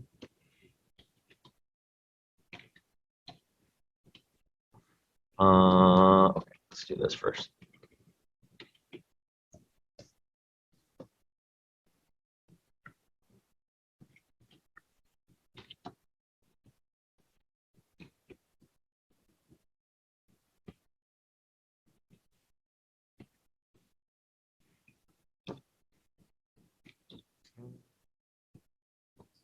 Now for the texture, I'm not going to jump into that yet. I'll jump into that a little bit later. But for now, what I kind of want to do is I want to kind of render out the forms a little bit better. Let's see. Here's what we'll start doing is I like where a lot of these things are right now. I guess like before I start that, let's do the arrow a little bit, but I want to merge everything down and start painting over it as a merged layer. So I'm going to do that by like, I guess I don't have to do that too. I can just paint over the line art layer. Yeah, let's just do that. We'll just paint over the line art layer. That's a little easier. But I still want to make sure that I get maybe like all my arrow down too. For my arrow, we'll keep it like a wooden arrow, but we'll give it like a little bit more texture, a different like amount of texture density. So that way it doesn't like blend together. Yeah. So let's see.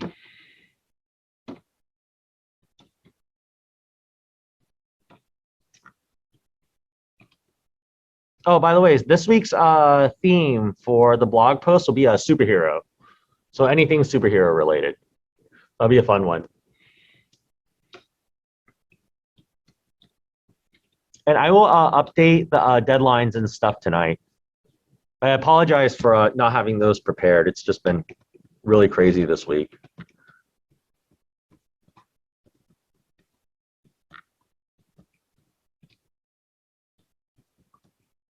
Oh, and by the ways, for those of y'all, I already put in the extra credit for those of y'all who sent me like a selfie or your receipt from Lightbox.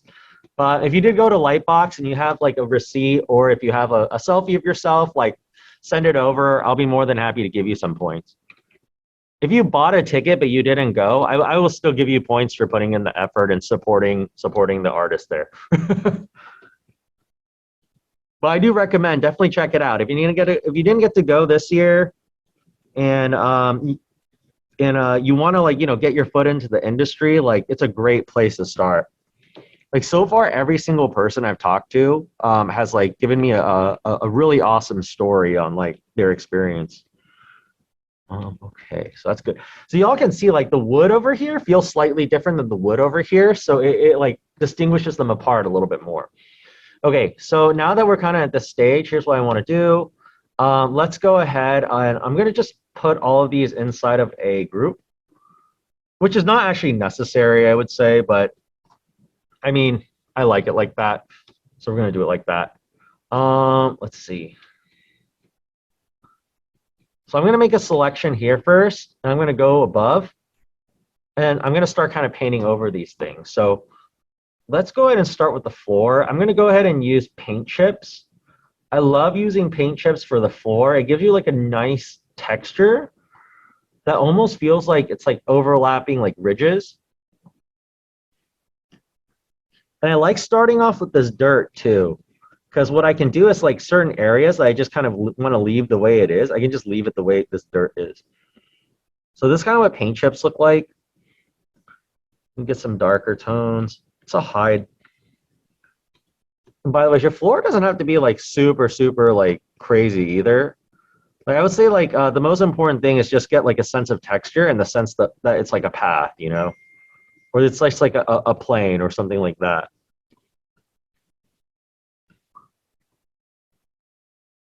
Because I am working on another layer, I can actually go in with my eraser, just lightly erase out some of these, and you see like some of that floor mixes in with with the background we had, and it looks really nice. Let's change the grays a little. Let's change it a little bit. I like having a little bit of like color dynamics.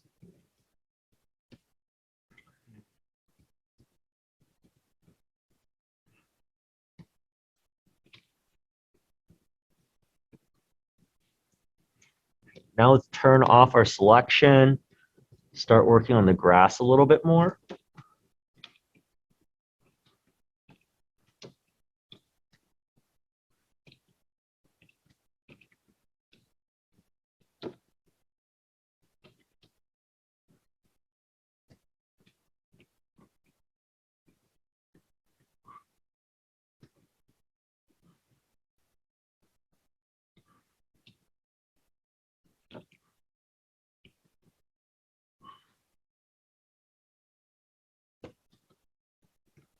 Now, there's a lot of ways I can kind of do grass, but maybe I want to add a little bit of texture here.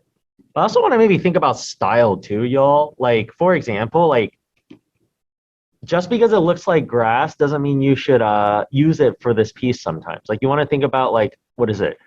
Like the style of this piece too. Like this is a little bit more graphic and cartoony. Now I want to get rid of like the line work, so it's not going to be like super cartoony, but I still would like something a little bit more shape heavy, I think. So something a little bit more graphic. So I'll go back in with like these like marks and I'll kind of add them in here because it's a little bit too impressionistic the way it was before. This one we have a better graphic read. So that's kind of what I was talking about. Like I'll go back in and kind of add these like grass blades, and you can even see like some of the dots over here. I'm not even gonna like add blades there, but what it does is like, I'll add blades to overlap though. But what it does is like our head just kind of fills in the gaps with these dots. Like because like we have some parts that are blades and some parts that are just noise, whatever looks like noise is just gonna kind of feel like noise to us. Oh shoot. Okay, I actually need to add a what is that, cast shadow back here. Let's see.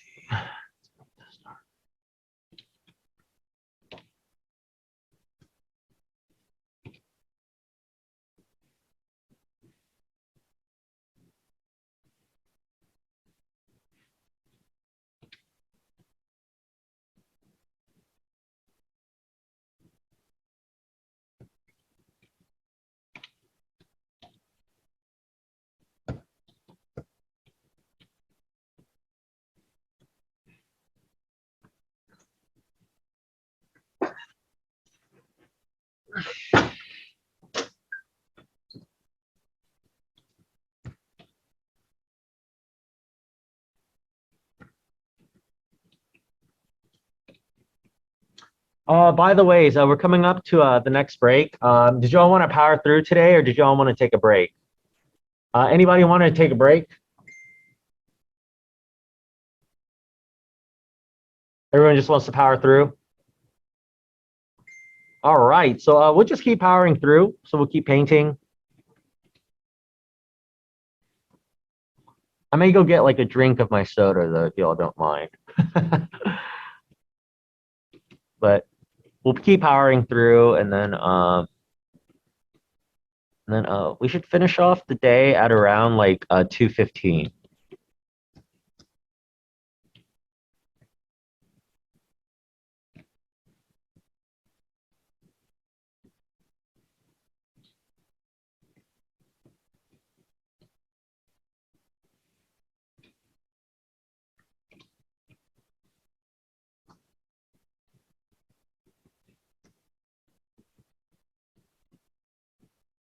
A little bit of brighter lights.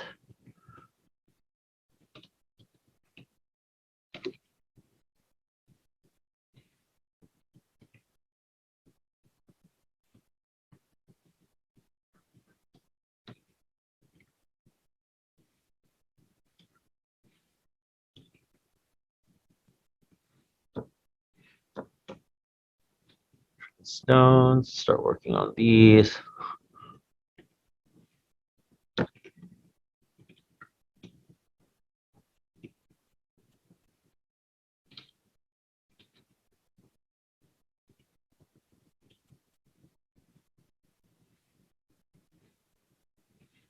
The stones actually don't need like super a lot of attention.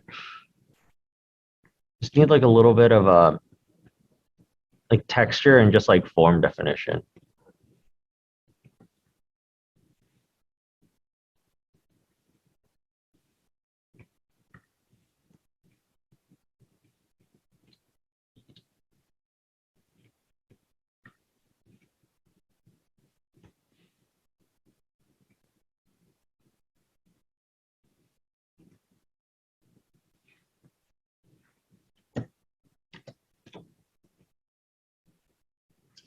It's a little bigger.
Let's go over here.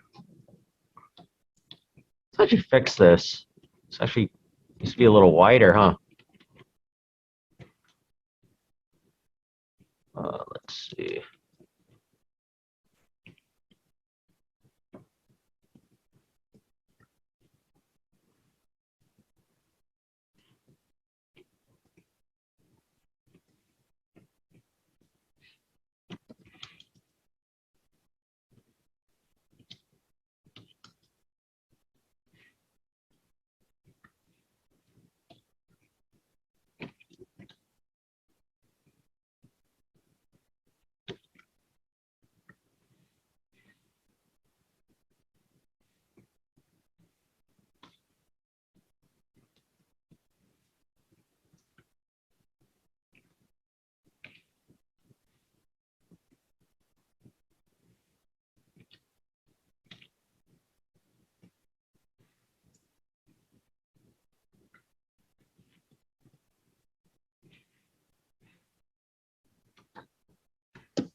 Hmm.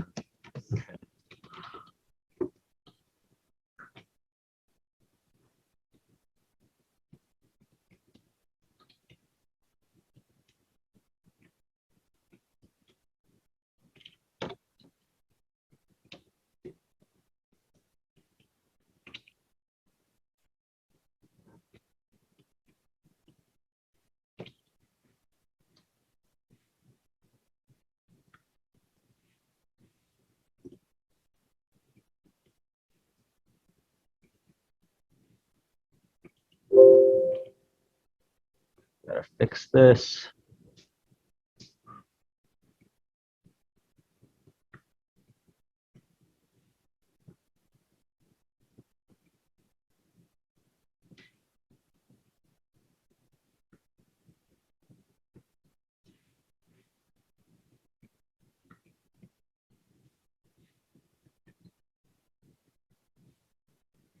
Careful of your values, y'all. The darker the values look, the deeper the curve is.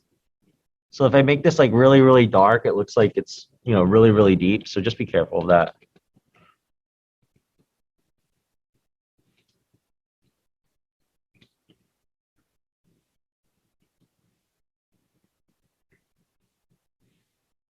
Instead, maybe I'll push more light.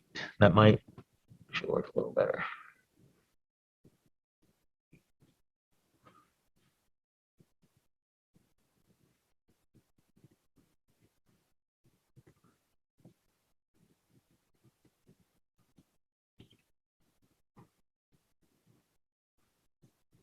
Underneath.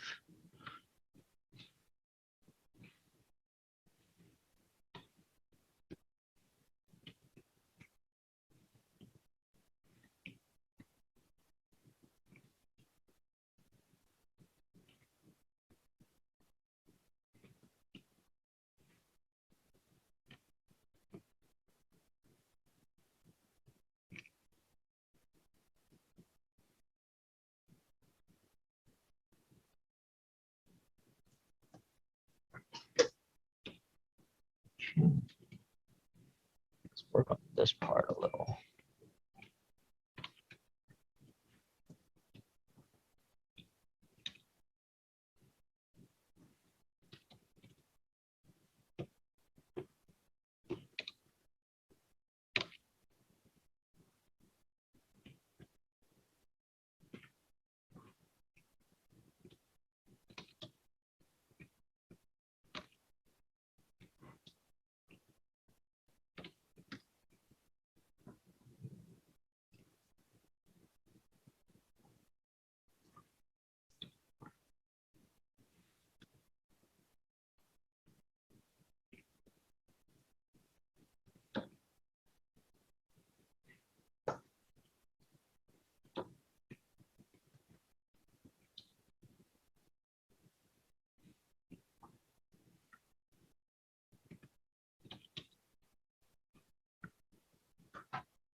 I'm going to show a little bit of thickness for the box.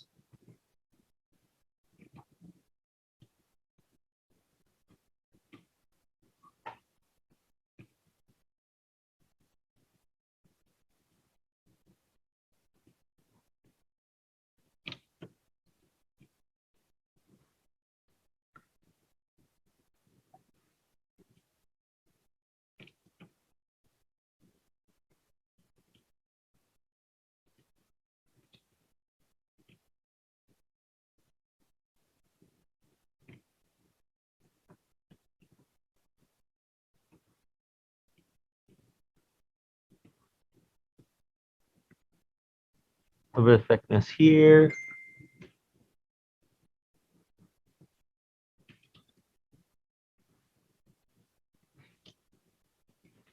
Let's work on this part.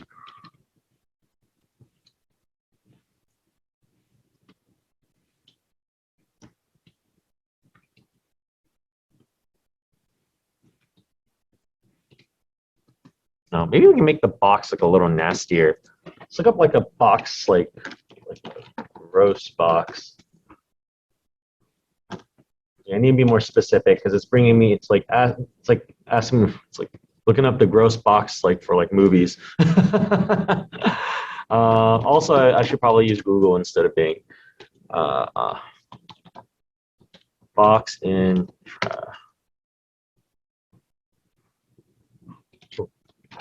Moldy box. Ooh, ew, that's nasty. Okay. That's what I want though. I would recommend y'all always try to look for photos. It's okay to use art, but whenever you copy another artist, just know that you're also copying their mistakes. So, it's okay to still reference other artists, but you're never going to go wrong with the photo is what I'm saying. Like usually when I reference other artists, like it's like to look at the ways they simplify stuff or maybe to like emulate their style. But if I'm trying to go for something very technical, then I try to like maybe, like very fundamental in terms of like light, shadow, form. I would probably look at a photo or something like very, very, like a very technical piece of art. Let's see. So over here, super nasty. Maybe we can even like, some have like holes and stuff.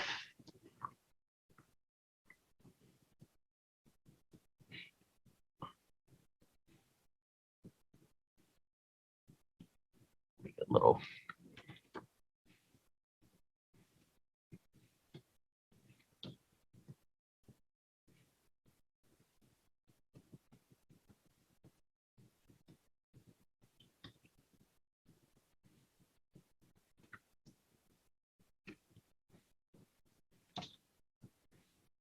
Maybe like a hole over here, and then let's add a little bit of like mold. I feel like a lot of mold would be like on the bottom because like I don't know because like liquid is going to like go to the bottom, right? And I can see it like in areas like you want to think about what's in the contents of the box and like how things actually work. Like you're still going to get like mold and like markings in these other areas too, but a lot of this stuff is just going to kind of sit down there. That's the way I kind of see it. Let's like even push it a little bit. Let's like add a little bit of like this like greenish, yellowish hue. Yeah, ew. Super nasty.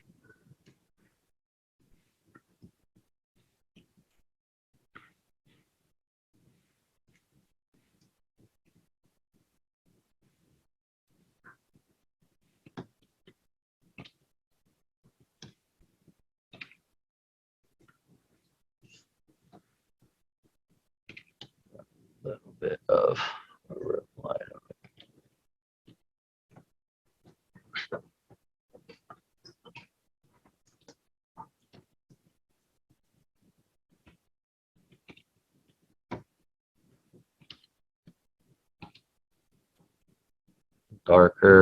Darker shadow here.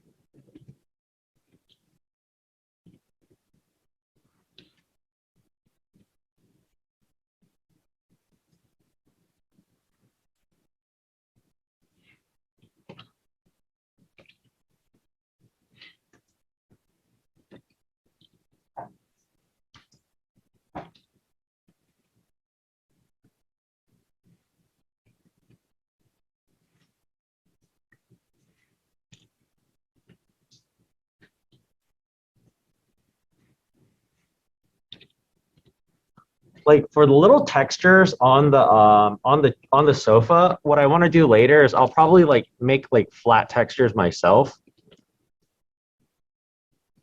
I don't remember what they look like, but we can pretend like it kind of looks like this, right? Like from what I remember, it kind of sort of looks like this.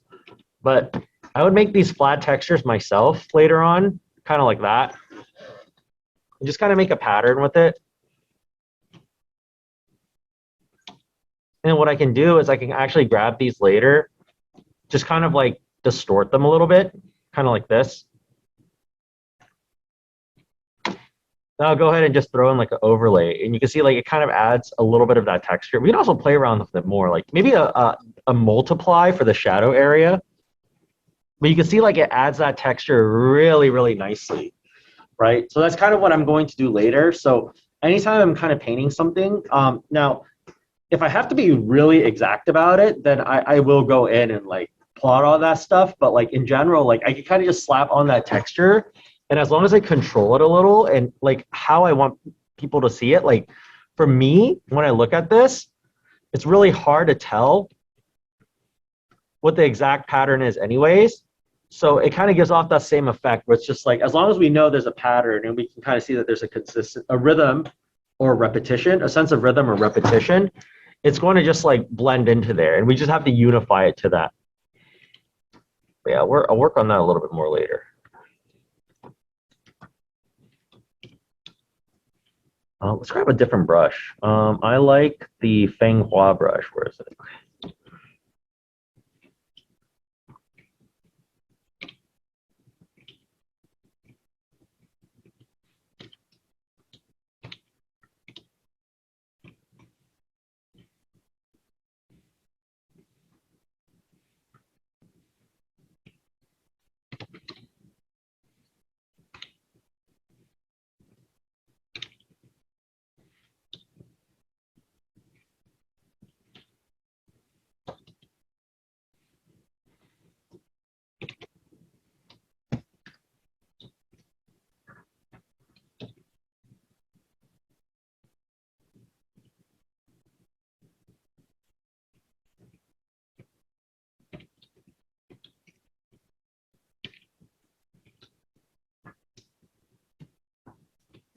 I sent that McDonald's article to my family after you told me about, after you sent that over, Raul, and like none of them like even responded. I'm like, are you kidding me? Like you guys don't care about the 300K we could have gotten.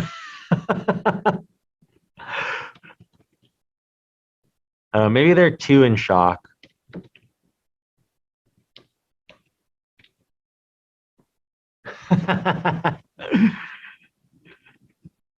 I was in shock. 300K, like that's like how much I would expect them to go. Like I don't know if like it was like 10 years from now and like they were super high in demand for some reason. Oh, man, 300K is just insane. like who would, like, there's a lot of collectibles that you can get that are really expensive that aren't even 300K. Like some really rare ones too. But that's worth than like more than like a lot of like the crazy Pokemon cards too, I feel like.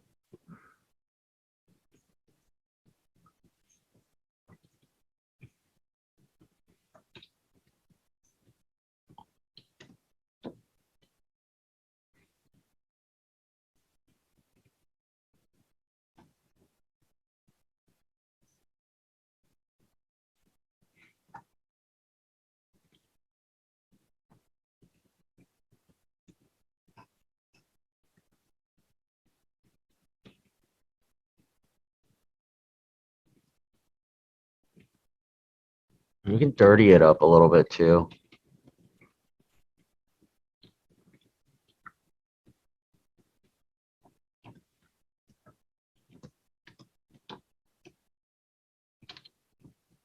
Just so it's not like too perfect.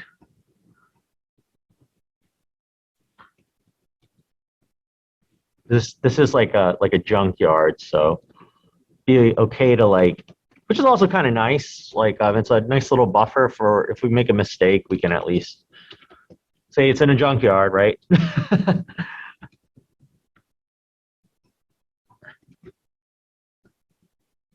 But when you are like making like these marks, y'all, like they have to be somewhat intentional, I would say. Like what I'm doing, I'm definitely not just like randomly making marks. Like part of it is being random, but it's like the type of random where it's like you know you have to like create the sense of randomness, but you have to do it with design. So I try to vary up. I have to think about my values. I got to think about like the consistency of the texture and all that stuff.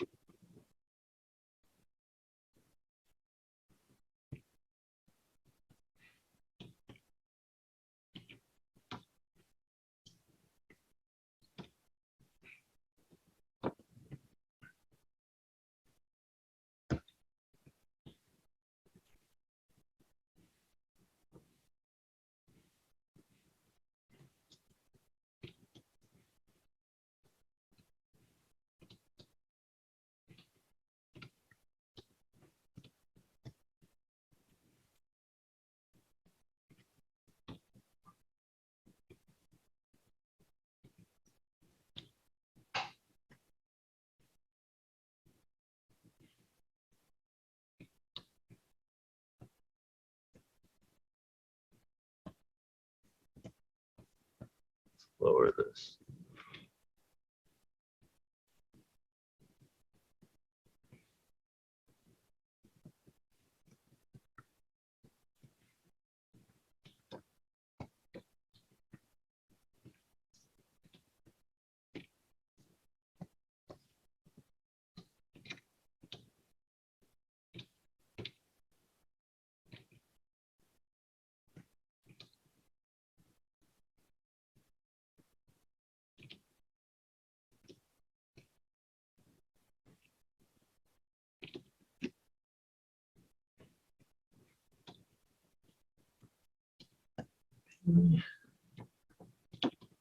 Go on to some of these other things.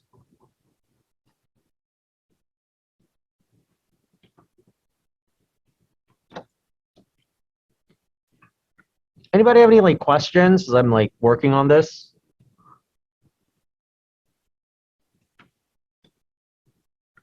We're good. Y'all want to know something crazy about this exercise? Is I've never once had this exercise recorded because for some reason every week I record this exercise, something happens to the recording. I'm knocking on wood. Hopefully that doesn't happen, but I've never ever fully had this recorded. Some of them was like halfway done and then it like shut off all of a sudden. One time, like I just straight up forgot to like open up the recording and that was my fault. Yeah, hopefully nothing happens though, because I would very much like to have one of these on file.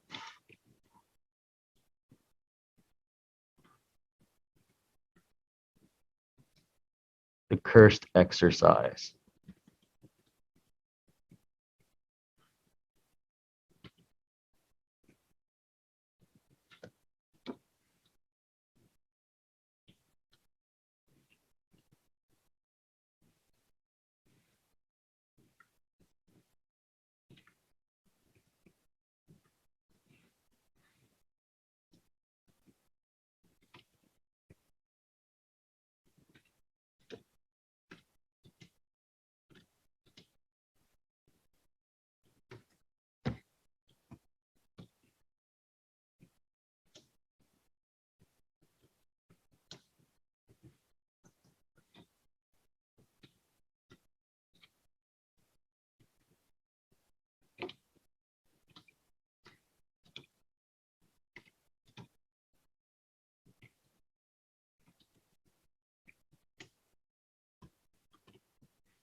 Let's see.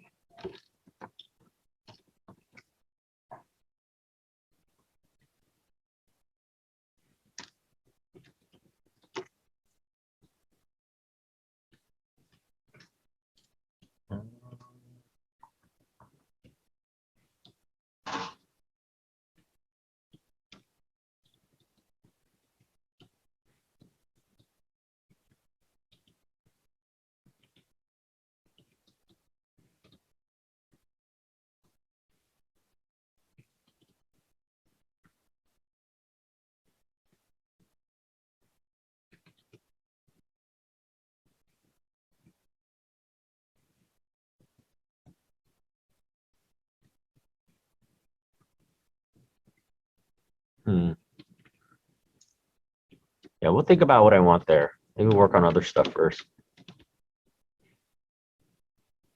Something interesting. Usually I write like something like Cool Club.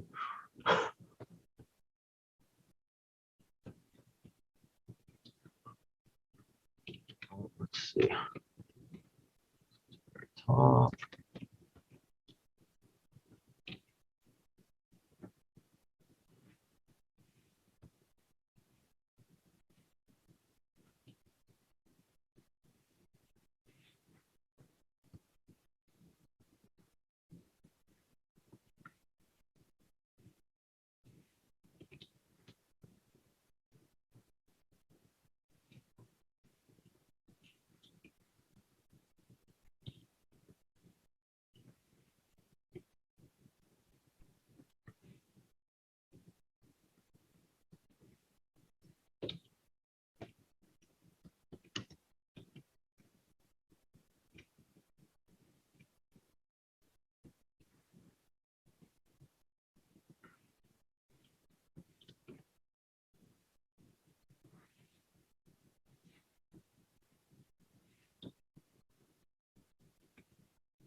This one got way too out of control.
Let's merge these down.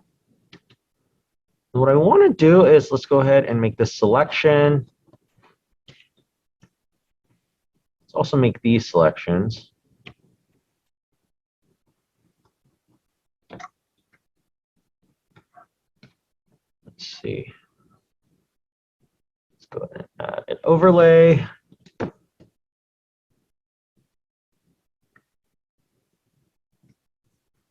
Grab a soft brush. I'm just going to add a little bit more lighting right now. Just a little bit more sense of a direction of where the light's coming from.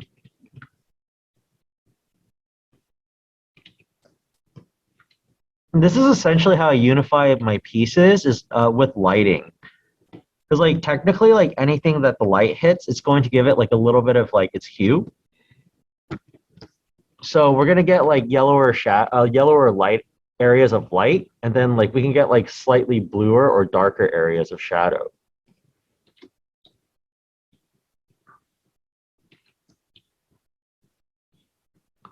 Careful not to go too blue on some parts though. Like this box it needs to be cooler, but it doesn't need to be like actually blue.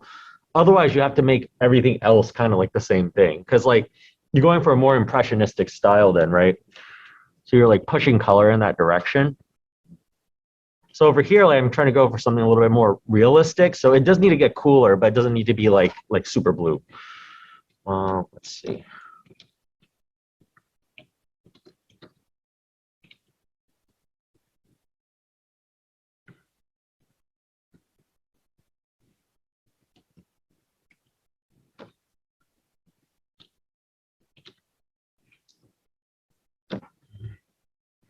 Okay, y'all, give me like a quick moment. I'm gonna go grab a quick sip of my soda, and I'll be right back.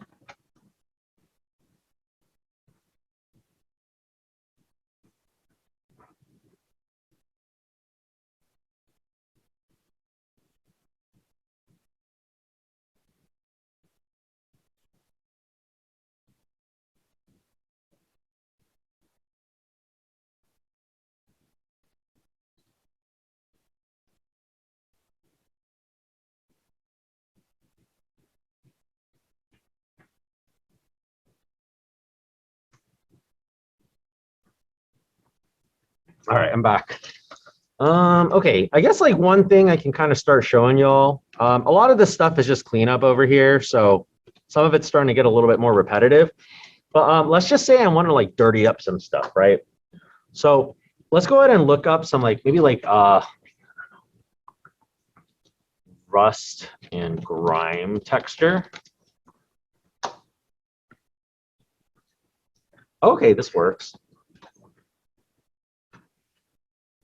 So I want to look for things with like a lot of like abstraction and like just colors that I can kind of work with. Like this one's kind of nice. I also really like this one here. Let's try this one first. Let's just kind of throw it up on the board. So this is what I mean by photo texturing, y'all. So there's two ways you can photo texture. So the first way, I'm just going to go ahead and make a duplicate of this first, but the first way is by unveiling the texture. So for example, like if I throw this on top of the metal sign over here, let's go ahead and just make it a little bit in perspective. What I can do is I can go ahead and just kind of cover this up. So the way it works is I want to make a mask, and I'm just going to go ahead and just like use black on my mask. So for a mask, you want to click on your mask layer, right? And then you can go ahead and mask it away. But now what I'm going to do is I'm going to go ahead and grab the dirt dots texture, and I'm going to use white. I'm going to unveil the mask kind of like that. You can see it like makes it look kind of rusty in those areas. And if I want to get rid of it again, I can just use black to like cover it up. So that's like one way y'all can kind of use like your photo textures. And you can see like it works like really, really well. Although I will say I want to maybe adjust some of these parts just a little bit. Yeah, something kind of like that, right? And y'all can see like you're just basically unveiling the texture using the brush. So you get something kind of like this. The other way y'all can kind of use it is you can kind of use it as a texture to overlay. So I think one part we can use this for, actually, other than the board, I can use this for other things. I can actually use this for the ground. So if I grab this over here, and let's go ahead and transform it. I'm going to right-click this and go to Distort. And what Distorts allows me to do is it allows me to distort my angles to kind of create a little bit of perspective like this. So what I can do is I can kind of do something like this. Let's just kind of stretch it out. Press Enter. Let's go ahead and overlay it. And you can see it looks really good on the ground. It looks pretty nasty too. And here's what I'm going to do is I'm going to do the same exact thing. We're going to make a mask.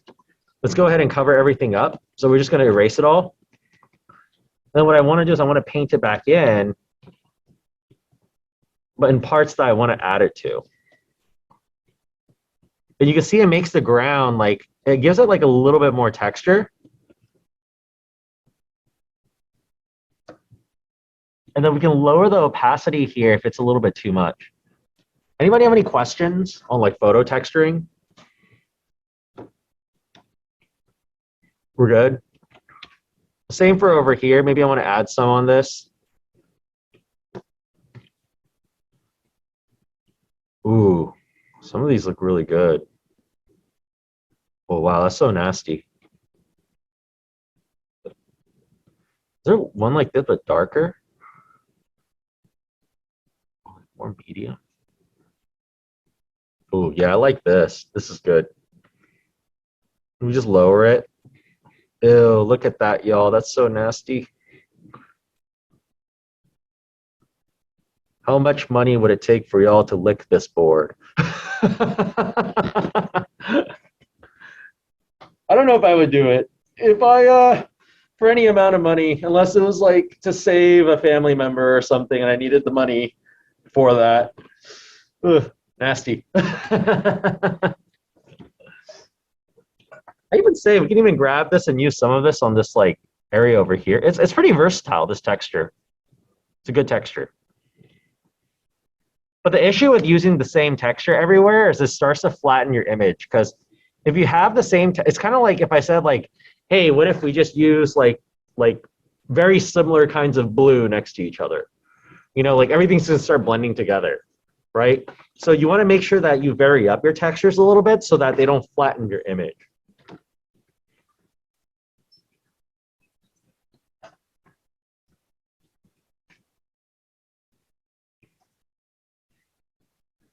Let's get rid of some of this.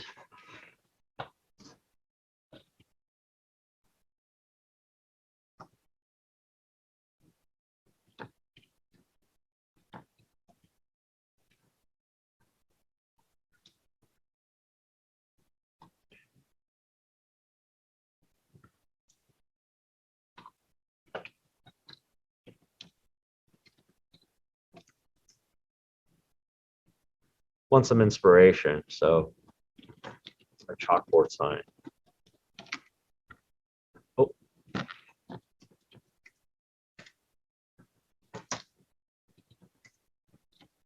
So I'll probably finish up around 2:15, y'all. Just a heads up. Chalkboard. Oops, sorry.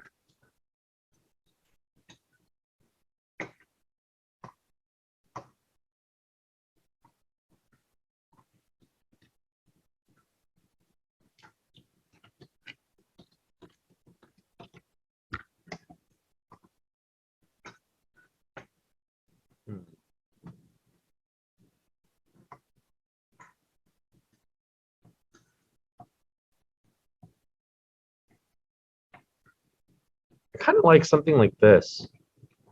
Something a little bit more juvenile.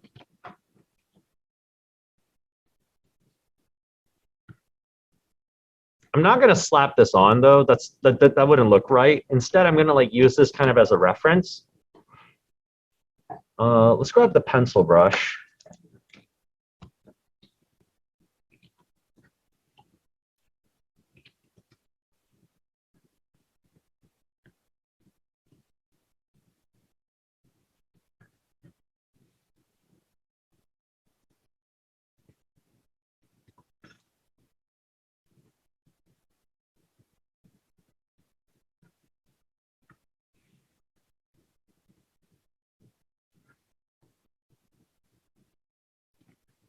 I'm gonna make it look like a kid drew this.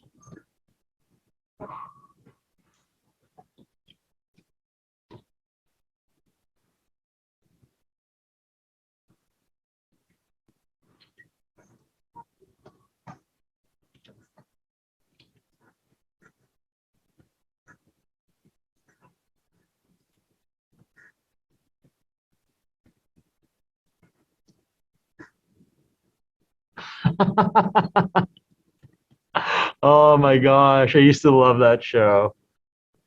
That's a good show.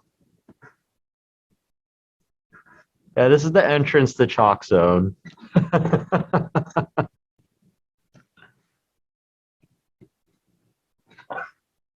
Man, I wonder though, can you like draw food in the chalkboard and go into the Chalk Zone and eat it? Would it be like chalky? I don't know. Because that's what I would do. Man, it probably will be chalky.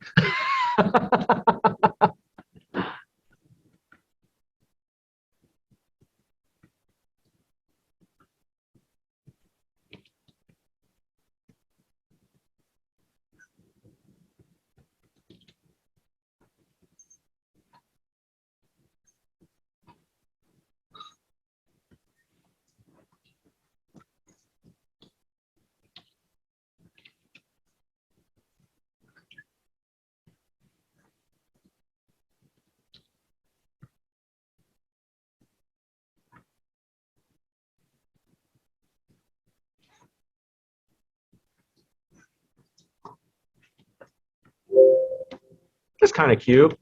It's a nice little focal point too. It gives us something to kind of look at.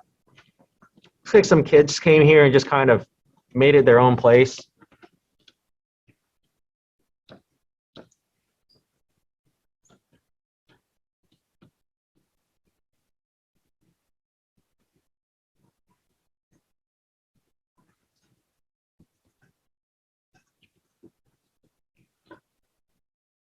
Get rid of this black here. Looks not good.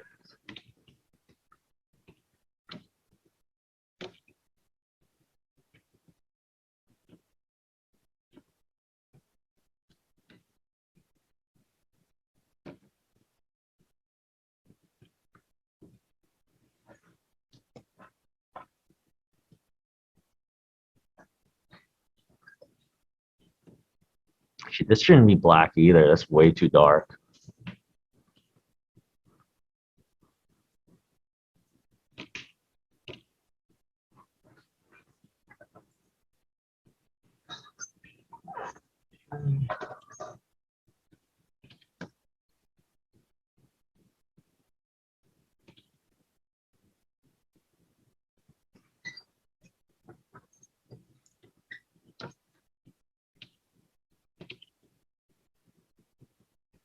Oh, it'd also be really cool if this was like a sign to like a I don't know, like a city that's been like apocalyptic city, like during a zombie apocalypse, I guess, like a sign for that city. That'd be kind of cool too. If we thought of something like that.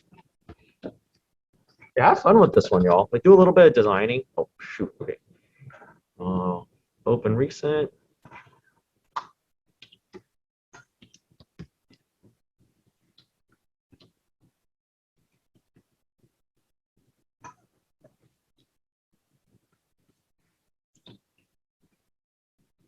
Kind of random, but well, some of y'all probably already heard this because I have a lot of y'all here on my Wednesday class and my Monday class, so I apologize if I sound like a broken record with my story sometimes. What is I switched from Android to iPhone for the first time since iPhone 4. Yeah, it's been a while. Man, and I gotta say, y'all, so far, I like the Android a little bit more, but I think I was telling people I can't really give a fair judgment yet because the whole reason I got an iPhone was because I wanted it to use it with a Apple Watch, and I don't have an Apple Watch yet. So I feel like until I actually use them together, I can give like a fair review. But my favorite thing about the Android, for those of y'all who have never used the Android or always have wondered, is my favorite thing about an Android is you can text from any computer that you want. So you don't have to have a MacBook or an Apple device to iMessage. You can use a Mac. You can use your PC. You can use your laptop. You can use your tablet, and you can like text through your phone. And you can also screen share whatever's on your phone to your screen, so you can actually use your phone remotely. So I would do that a lot while I'm working. Like I would just have my phone charging like in a totally different room, and then I would just like use my phone from like far away, and it's like my favorite thing in the world. But I do think though the Android system gets slower faster than the iPhone does. So like I feel like Androids tend to deteriorate a little bit faster, and they tend to get a little bit slower, like a little bit faster too. But overall, like I think the functions on the Android are better, but the little quality of life stuff and the efficiency of the iPhone is like really nice. Like I really like face scan. That's nice. That's really really nice.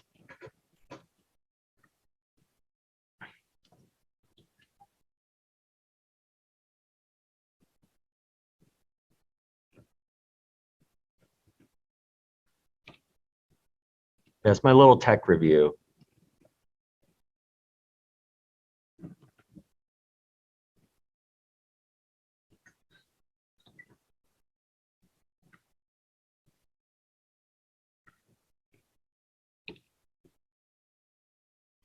I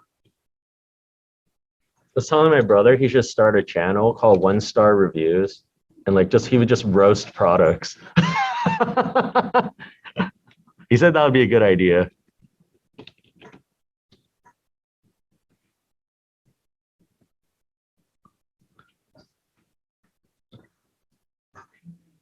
Add a little bit of shadow here.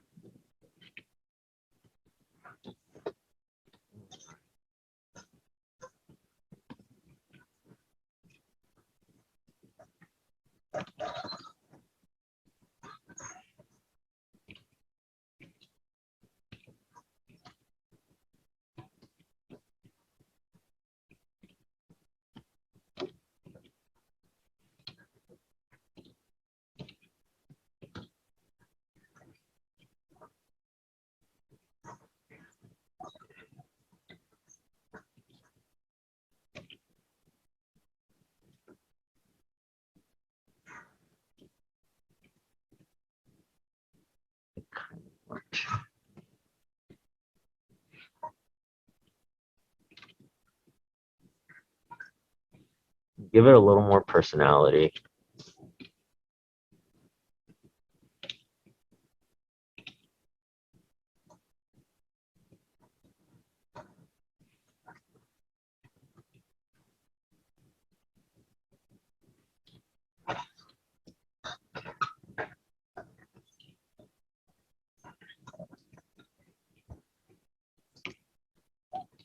I feel like this part over here, you can also get a little bit more.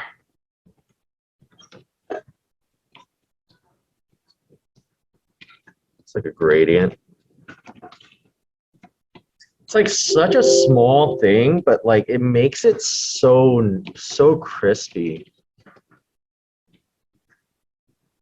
Like just grabbing this small part and being like, okay, well, I know there's going to be a little bit less light in this area, right? So you just add that little bit of a gradient, and now it's like it has a much more like crispier transition for the form of like not just like the cast shadow, but the form of like the couch.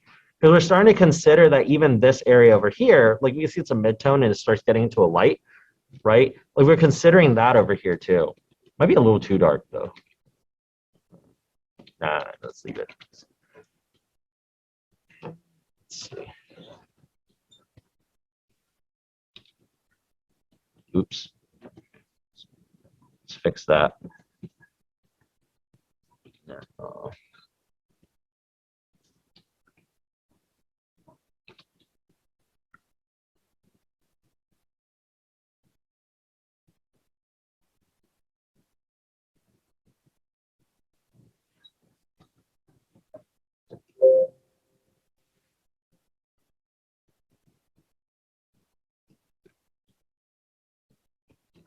All right, y'all.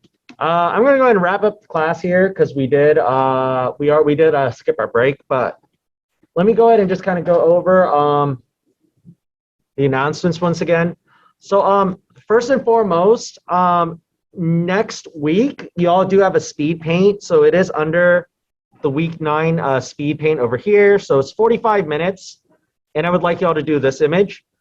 For those of you who are wondering, this artist, his name is Andreas Rokas. I actually really like his work. He is, I don't like follow him too specifically, but his work has influenced my work quite a lot. I'm not like, I don't know everything about him, but I love the way he uses brushes, and I love the way he like, everything like he does is like, oh, like just hand painted. And I just love that feeling. And it doesn't seem like he uses like too many complex brushes either. But he's just really good at just like mark making. So I would look at his work if y'all want to get better at like digital painting. He's a really good person to look at. Other than that, so if you still haven't turned in project 2, you can turn it in on Monday for late credit. It's going to be 10% off. If you turn it in today or tomorrow, it'll be 5% off. It should take me around like 2-ish weeks to get these graded. And when I do finish grading these, I should have the rest of the exercises updated too. Other than that, though, I don't believe there's anything else that I need to go over. Next week, here's what I'm thinking is I feel like I've done a lot of this. And like the last thing I'll probably work on is just like the couch and the texturing. I want to show you how we do that. But once we're done with that, I'm just going to move on because I think like y'all get how to do the rest of this. If y'all do need me to work on this a little bit more, I can work on it a little bit more next week. But definitely after the lunch period, I want to jump right into project 3. Anybody have any questions before I let y'all go? All right. Well, in that case, if you don't need me anymore, y'all are welcome to leave. Thank you so much for class today, y'all. It is always a pleasure to see y'all. If you do have any questions, feel free to stay behind. Otherwise, and also for Lightbox, if you did go to Lightbox and you haven't sent me like your selfie or a receipt, okay, feel free to do so. You can also show me it in class if you're coming to class. You can just show it to me on your phone. I can just give you the points right there. But be sure to do that ASAP. All right. Otherwise, I hope y'all have a wonderful rest of the week. Stay safe, and I will see y'all next Saturday. Thank you, Jesse. Have a good one. You too. Have a good one. See you next week.